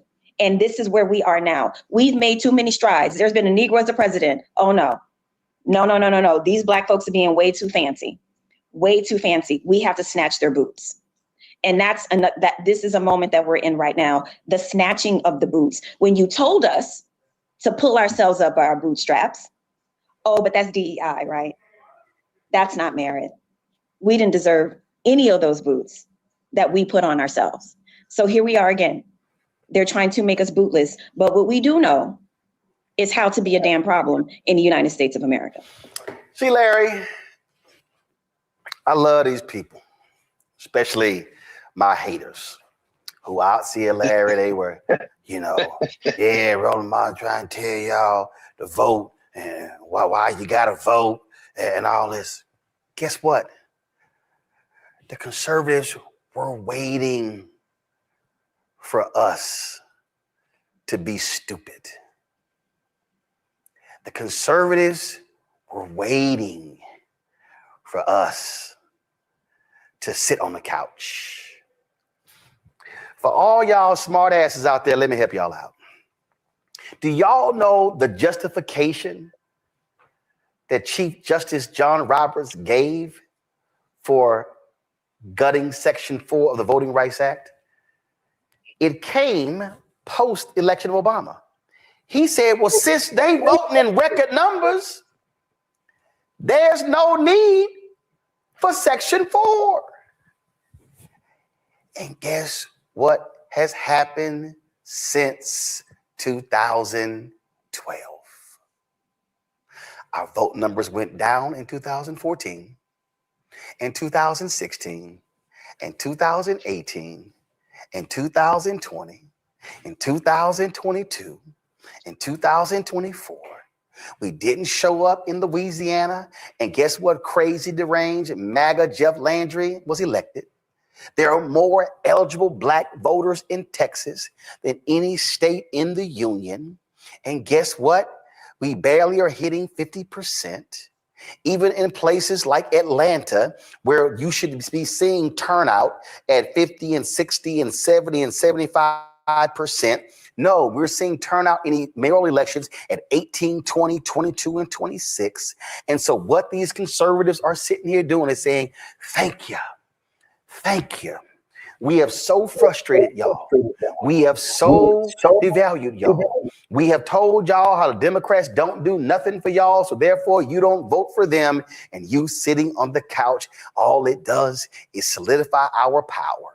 And as a result, they are running the table in places all across the country. The reality is that there's no reason Republicans should ever have a supermajority in North Carolina. They don't have it now. But if Black folks voted our numbers in North Carolina, that would never happen. In fact, if Black folks would vote with our numbers in South Carolina would change. Georgia would change. Florida would change. Mississippi would change. When Mike Espy lost to Cindy Hyde-Smith in that special election, he lost by 65,000 votes. There were more than 100,000 eligible Black people in Mississippi who could have voted, but who did not.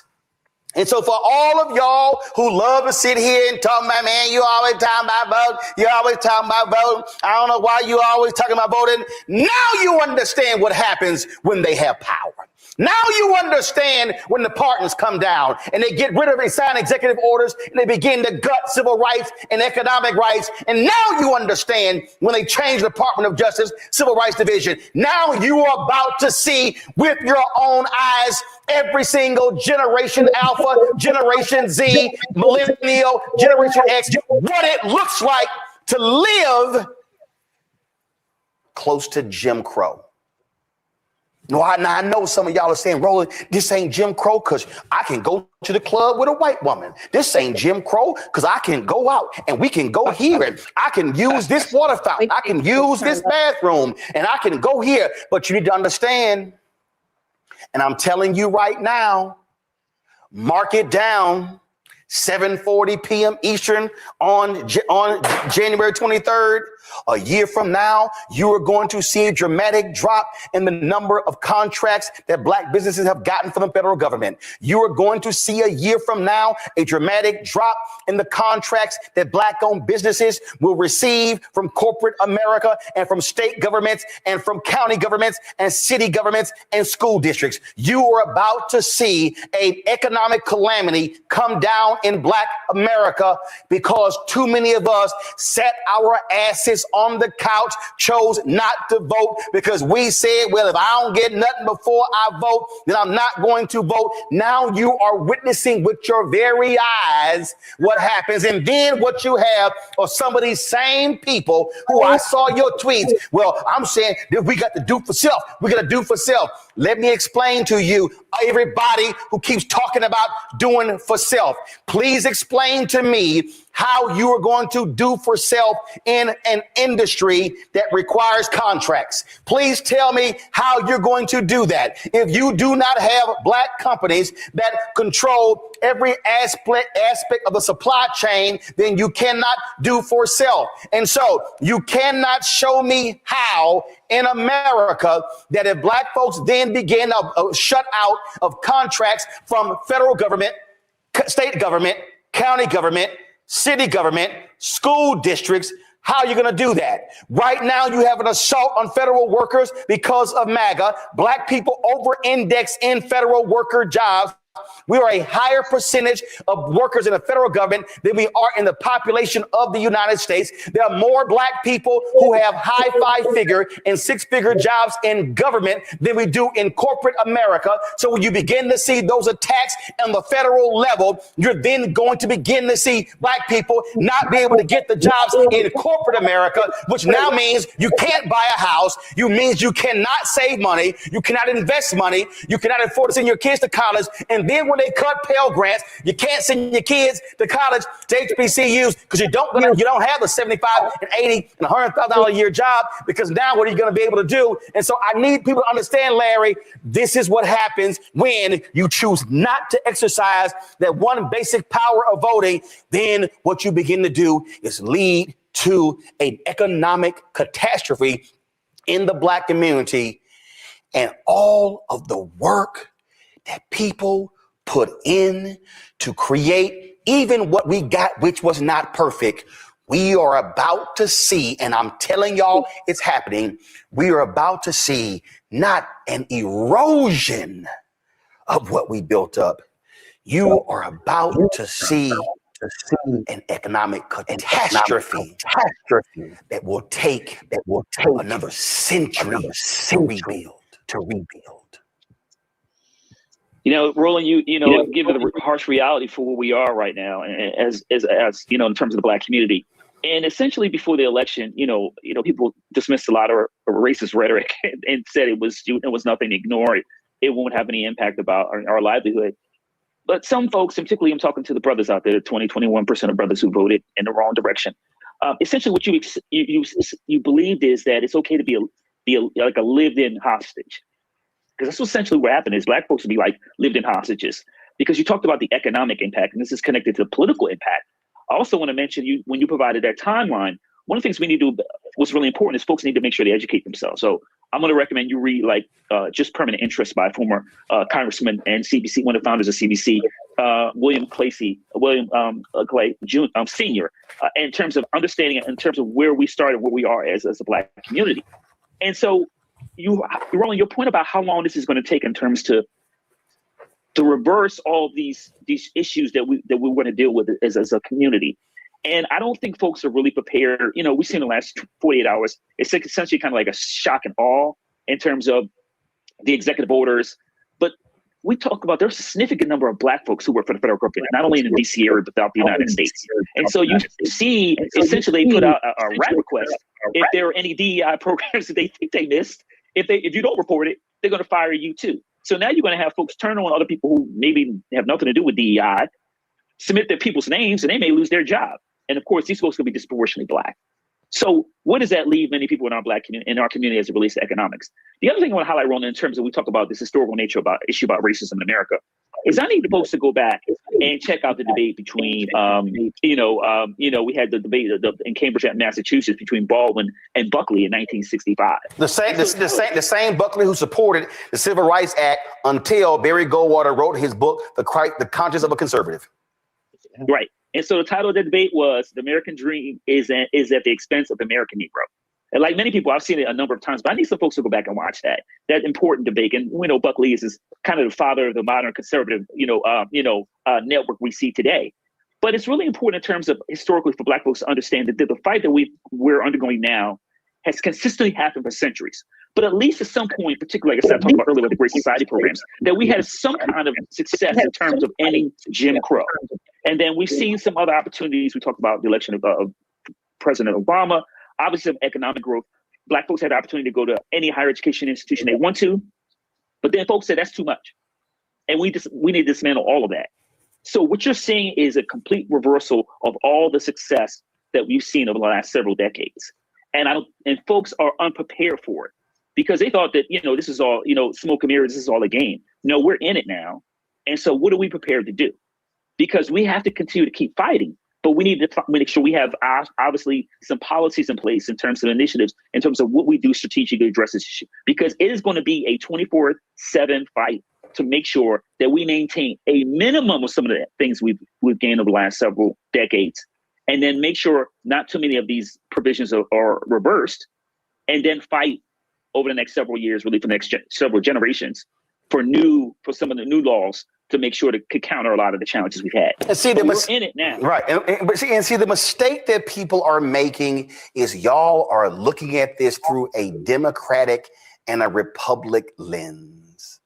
That's right. I don't look at this stuff through a Democratic and a Republican lens. I look at this through a Black lens. I look at this through the eyes of a Black man. I'm looking at policies and I look at how people operate. Go to my iPad. Y'all, if you don't understand today's modern Republican Party, this is the book that changed it all. Barry Goldwater and the Conscience of a Conservative. What does it say right here? Edited by C.C. Goldwater, right? With a new foreword by George F. Will and a new afterword by Robert F. Kennedy Jr. See, a whole bunch of y'all. Oh, I saw a bunch of y'all. Entertainers too. Y'all were talking about y'all were supporting Robert F. Kennedy. And you didn't even realize the game that he was running. Y'all didn't realize that. And I saw some of y'all, man, well, Kamala, she should have made an outreach to Robert F. Kennedy. Why? Everybody knew what RFK Jr. was. See, y'all ain't, y'all falling for the okie doke. When you are making a decision who to vote for, you make a decision based upon what I see, what I hear, how things are operating. Look at this here. All of these. Donald Trump said, I will end the war in Ukraine in 24 hours. Y'all fell for it. Y'all sit here and y'all fall for all of this stuff, not even remotely realizing what is going on. You don't even understand, again, what is happening, because you know what I hear? A lot of our people, man, I don't read, I don't watch the news. I don't read stuff. So how in the hell can you be informed if you if you have no idea of what is happening even in the world? Oh, I see the numbers. I see the numbers. And let me be real clear. Let me be real clear. This is not a shot at folk I know. Oh, but I'll see y'all loving shenanigans in sports YouTube channels and commentaries. Oh, and everything is fun. But let me help y'all out. Let me help y'all. Do I still have the? Let me find it. Let me see if I can find it. On Facebook. I'm sorry. This actually was posted just yesterday. I'm trying to pull it up right now. And it showed all of the folks who are getting offer letters rescinded for jobs. Are y'all aware that there were scholarships that were awarded to Black folks and others that are now being rescinded? Are y'all aware that there are people who had jobs in the Department of Veteran Affairs where they're trying to take care of America's troops and they are rescinding jobs for those people? Oh, if y'all want to have the conversation, we can. And so what is happening before our very eyes, we are literally seeing massive changes take place. And Some of us are just joking and playing and having so much fun. But I'm warning you. I'm warning you. And they're not understanding this, Nola. They're targeting Black PhDs. They're targeting folks with masters. They're targeting every single one of the programs. See, we had some simple-minded Negro in the chat. Yeah, I voted for Harris, but Roland Martin was talking down to the regular people in the streets. And I'll say it, no problem, Panther 55. You can kiss my ass. Because, see, I can guarantee you I can go in the streets and, because, see, I know what I'm told. I know there are barbershops that are streaming our show in the barbershops. I know because I get the letters, and the brothers who were in prison stopped me and saying, man, I got through prison watching you. See, y'all can sit here with that bullshit all you want to. Oh, you the boule, and y'all talking down. That is dumb as hell. Because first of all, right now is 5,500 people who are watching YouTube right now. Hey, dumbass, it's only 5,000 Boule members. So guess what? And I guarantee you, the entire Boule ain't watching me right now. But see, Nola, that's the Simple Simon shit that some of these folk don't realize. And while they sitting here yelling about, you in the Boule, you ain't talk to the regular people, guess what? You getting jacked. The programs that are happening, these things are going down as we speak. Nola, you are hearing from these people. You are hearing from I guarantee you are hearing from long-serving diplomats in the State Department, people who have given their lives to the federal bureaucracy, people who believe in what Ralph Bunche was doing, the first African-American to win a Nobel Peace Prize, who are summarily being dismissed because what they say. In fact, y'all don't even, do y'all have the clip where Donald Trump said he could tell who's an illegal immigrant? Play it. Open borders with people pouring in, some of whom, I won't get into it, but you can look at them and you can say, could be trouble, could be trouble. You can look at them and tell you could be trouble. That's what they are saying right now to Black people in the federal government, Nola. First and foremost, it's just plain old school racism, no more, no less. Just plain old school racism, nothing new. But, one of the most successful tricks ever played on Black folks is to convince a large population of us that education does not matter. Why do you think people work so hard trying to convince people that higher education does not matter? It's a reason. It's a reason, as you alluded to earlier, Roland, as you were talking about Ronald Reagan and, raising the price of education. My parents met at LSU, the New Orleans campus, which is now UNO. And my daddy always tells this story about how he paid my mama's tuition. He paid my mama's tuition out of his pocket. And then fast forward, 15 years later, you have to take out a second mortgage to send your child to school. Or that child gets in debt starting out their professional careers, right? So this conversation about, oh, you uppity Negroes, trying to bring back the talent and 10th and all that stuff. At the end of the day, it is so easy, Roland and everybody on this panel, to my colleagues, to seduce angry, ignorant people. And I'm not calling folks out there ignorant, but what I'm saying is, I'm calling it ignorant. Go ahead. I knew you were gonna come in. I knew you were gonna come in. I'm gonna call it ignorant. I knew I could rely on you for that assist. What I'm saying is it's part of the strategy. It's part of the strategy to target a certain population because they are thinking of you as ignorant, right? They are thinking of you as gullible. In the social sciences, it's called conditioning, right? So you condition people to respond the way that you want them to respond. And that is what we are seeing. And we saw so much of it, Roland. We saw so much of it over, this this administration, especially during those 107 days with Kamala, there was so much debate. You know, there were people that were mad that she spent a lot of time at the HBCUs, that it was too elite. It was too elite, that it was too much about Divine Nine, too much about Divine Nine. Okay, that's fine. Maybe, maybe not. But the thing that has always bothered me, and I've stood 10 toes down on this, when people try to push back and say, well, not everybody wants to have an education. Education isn't for everybody. And I'm like, okay, I'm not trying to run a race with no shoes on. I'm just not. You know, like but I come from a community in New Orleans where higher education that's what you do. You can get married, but you for sure going to college. You know, so I am grateful to my community for that. But this debate, Roland, I'm telling you, it is something for me as an educator. I have dedicated my life to education. And it hurts me sitting here as a Black woman that somehow we have become the enemy.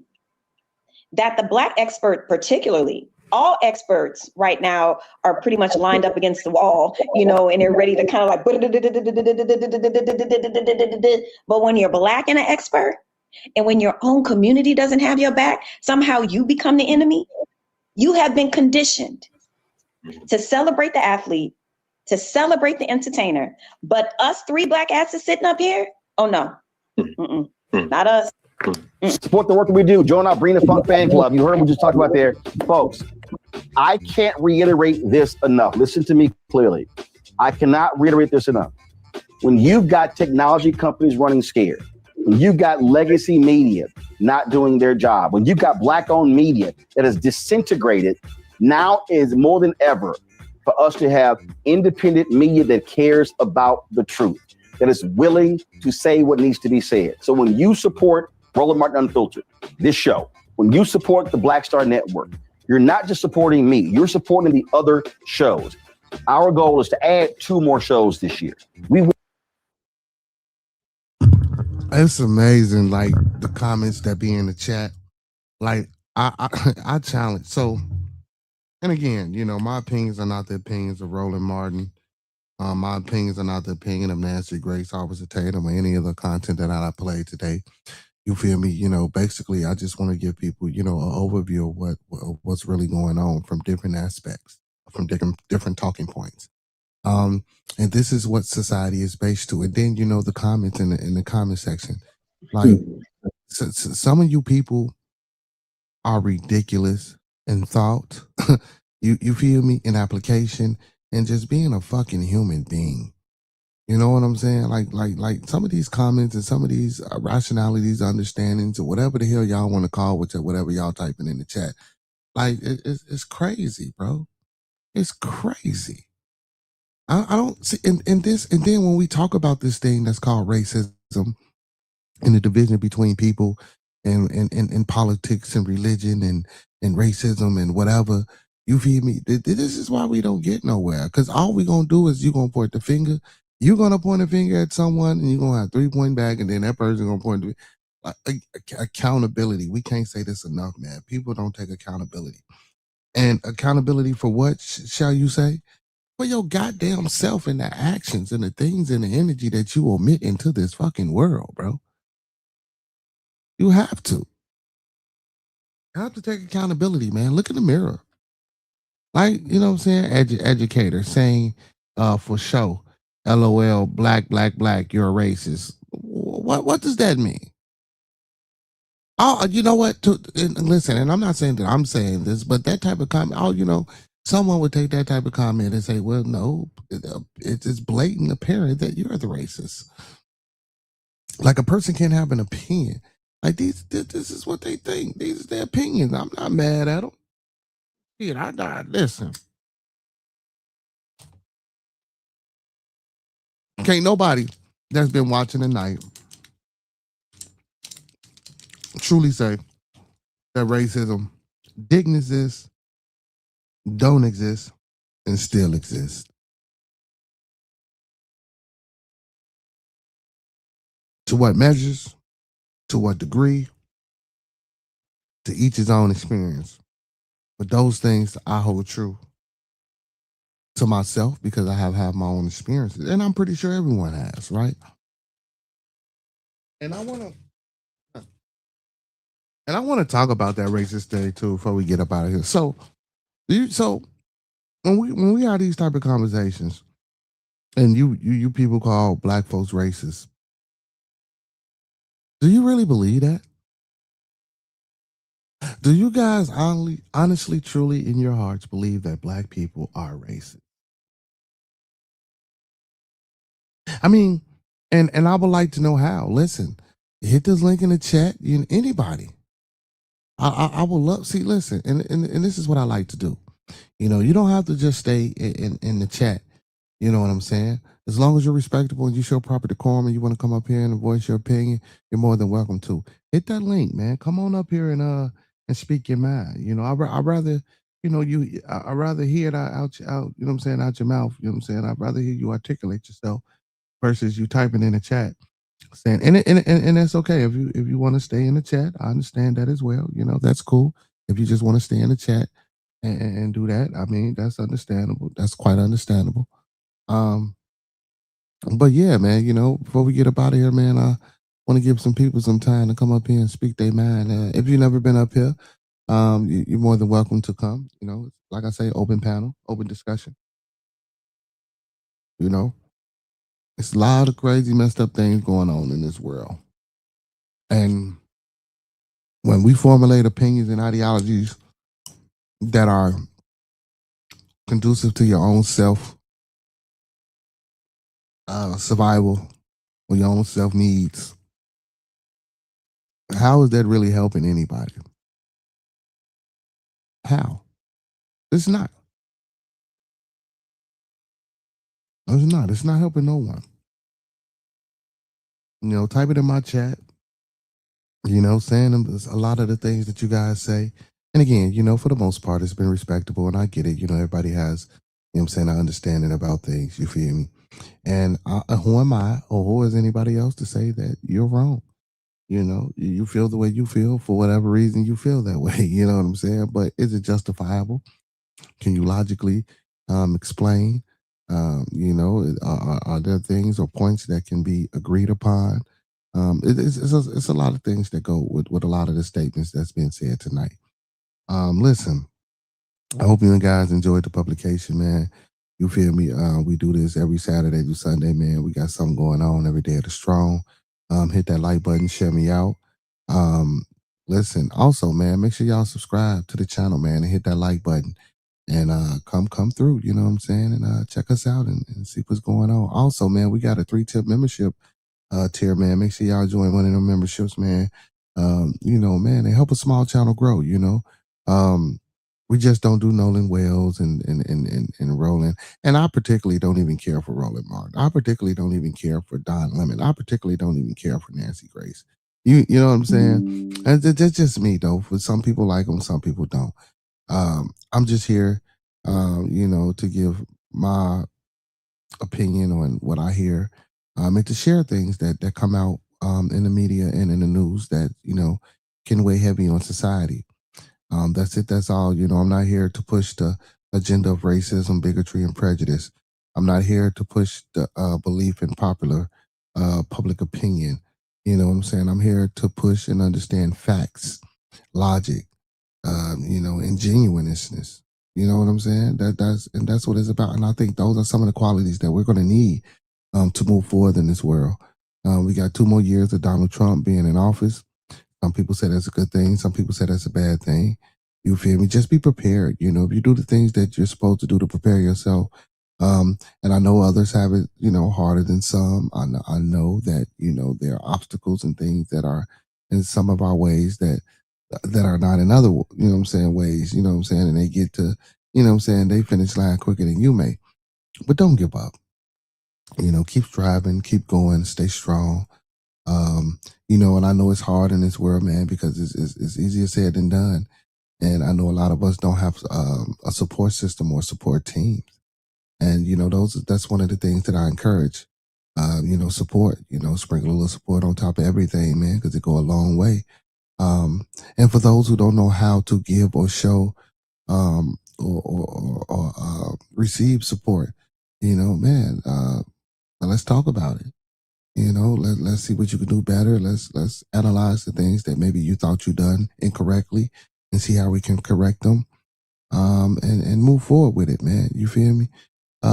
Listen, man, I try to, create a community peace sector over here. I try to keep it thorough. I try to keep it respectful. So, again, we're all inclusive. I don't care what color you are, what religion you are, what flag you fly.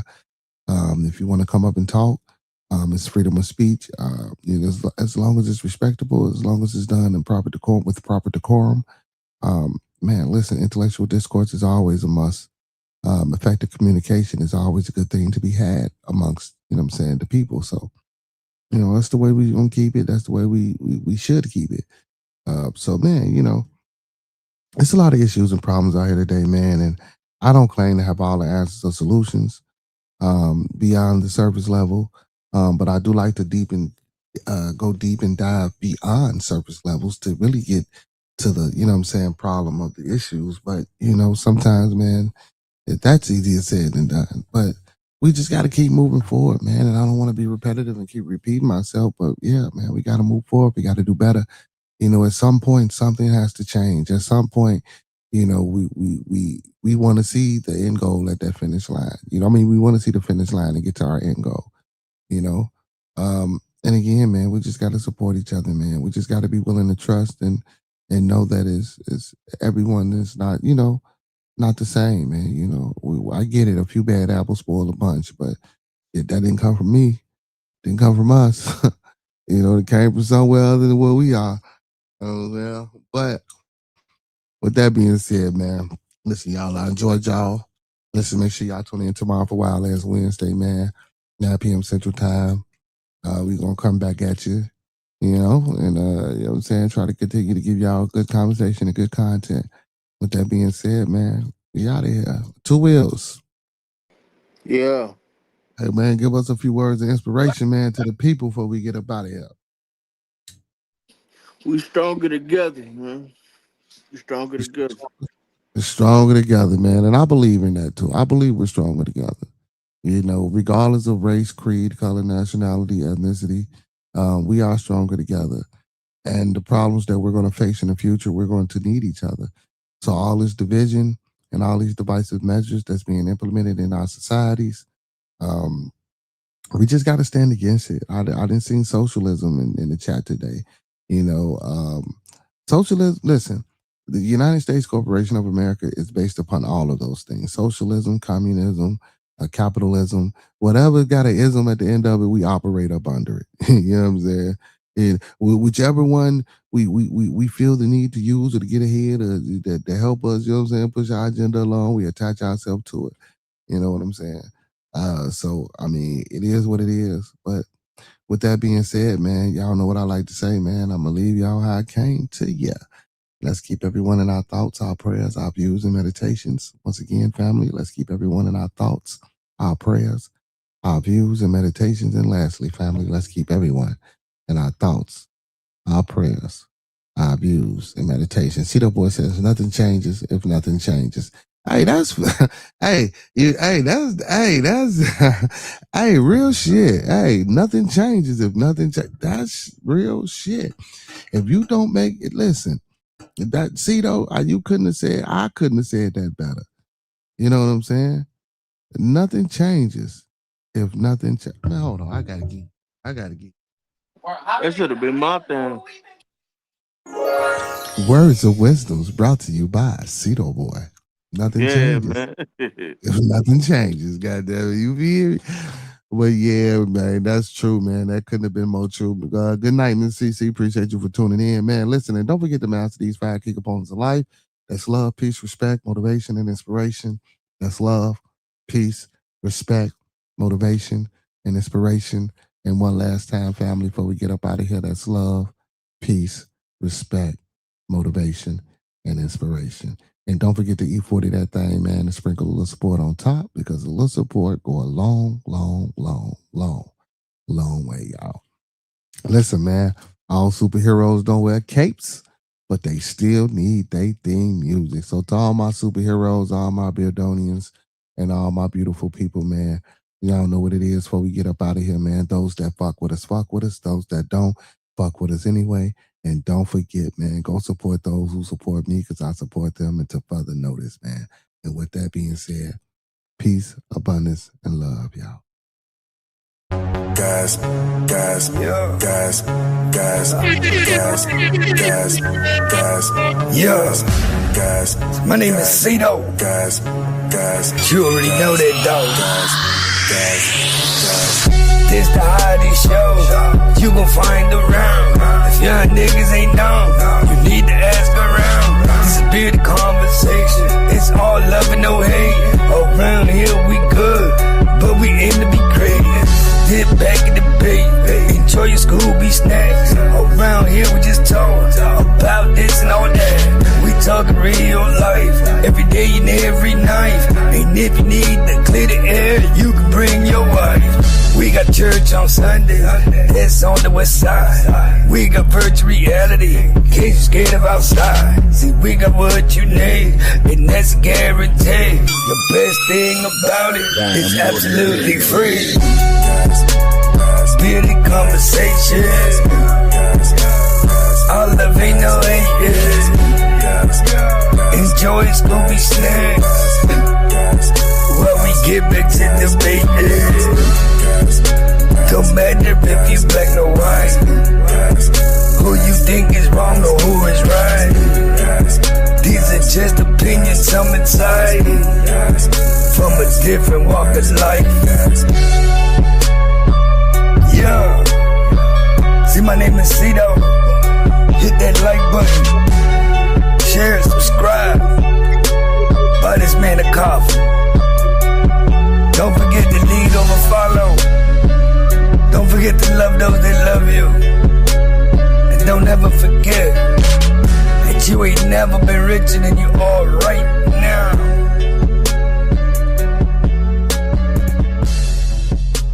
Like the video, man. Thumb up the video, man. Like the video, man. Thumb up the video, man. And like he said, Fambo, man, salute to Fambo, man. We about to get ready to end it, man. My brother say salute to the people on this Wisdom Wednesday morning. Yeah, that I mean, you hear me. Big shout out to Jacob 52. Speaking of that, y'all, also, we do a wrestling podcast, Two Hills STS, for all my wrestling fans out there. Man, we talk all things WWE, Monday Night Raw, all PLEs, and all Friday Night SmackDowns, Two Hills STS, on YouTube. My partner J-Dub, Nike fam, man, make sure y'all tap in. We will be going live this Friday before Friday Night SmackDown. So make sure y'all tap in. Hey man, listen, big ups to Miss Nam Bernstein, man, for grabbing one of them memberships, man. I appreciate that, man. Listen, man. Hey man, see, that's what I'm saying, man. That's my whole goal. My goal ain't to push the bullshit, man. My goal is to, be able to talk to people on all different levels, man, to come together to see how we can solve problems, see how we can work together to do away with this so-called prejudice, this so-called bigotry, this so-called racism, this so-called division that we got amongst each other, man. Listen, and just because you don't like some of the things, we can get over that. We most definitely can get over that, man. Big shout out, man, for my new member, man. Big shout out. Hey, man. But y'all know what I like to say before I get up out of here, man. Listen, y'all. When we come together, may we always meet on a level. Once we in each other's presence, may we always be humble and plumb. And when we leave each other's presence, may we always part on a square. Some more to be, some more to be, some more to be. So may it be, family. Peace, man. Hey, before I go, big shout out to all my Facebook, all my Kick, all my Twitch, and all my YouTube supporters, man. Don't forget to give me a like, follow, and share on each platform if you can. And enjoy yourself and enjoy the content and the conversation when you come over, man. Y'all know what it is. Same brown time, same brown channel. Y'all come brown now. You hear? Peace.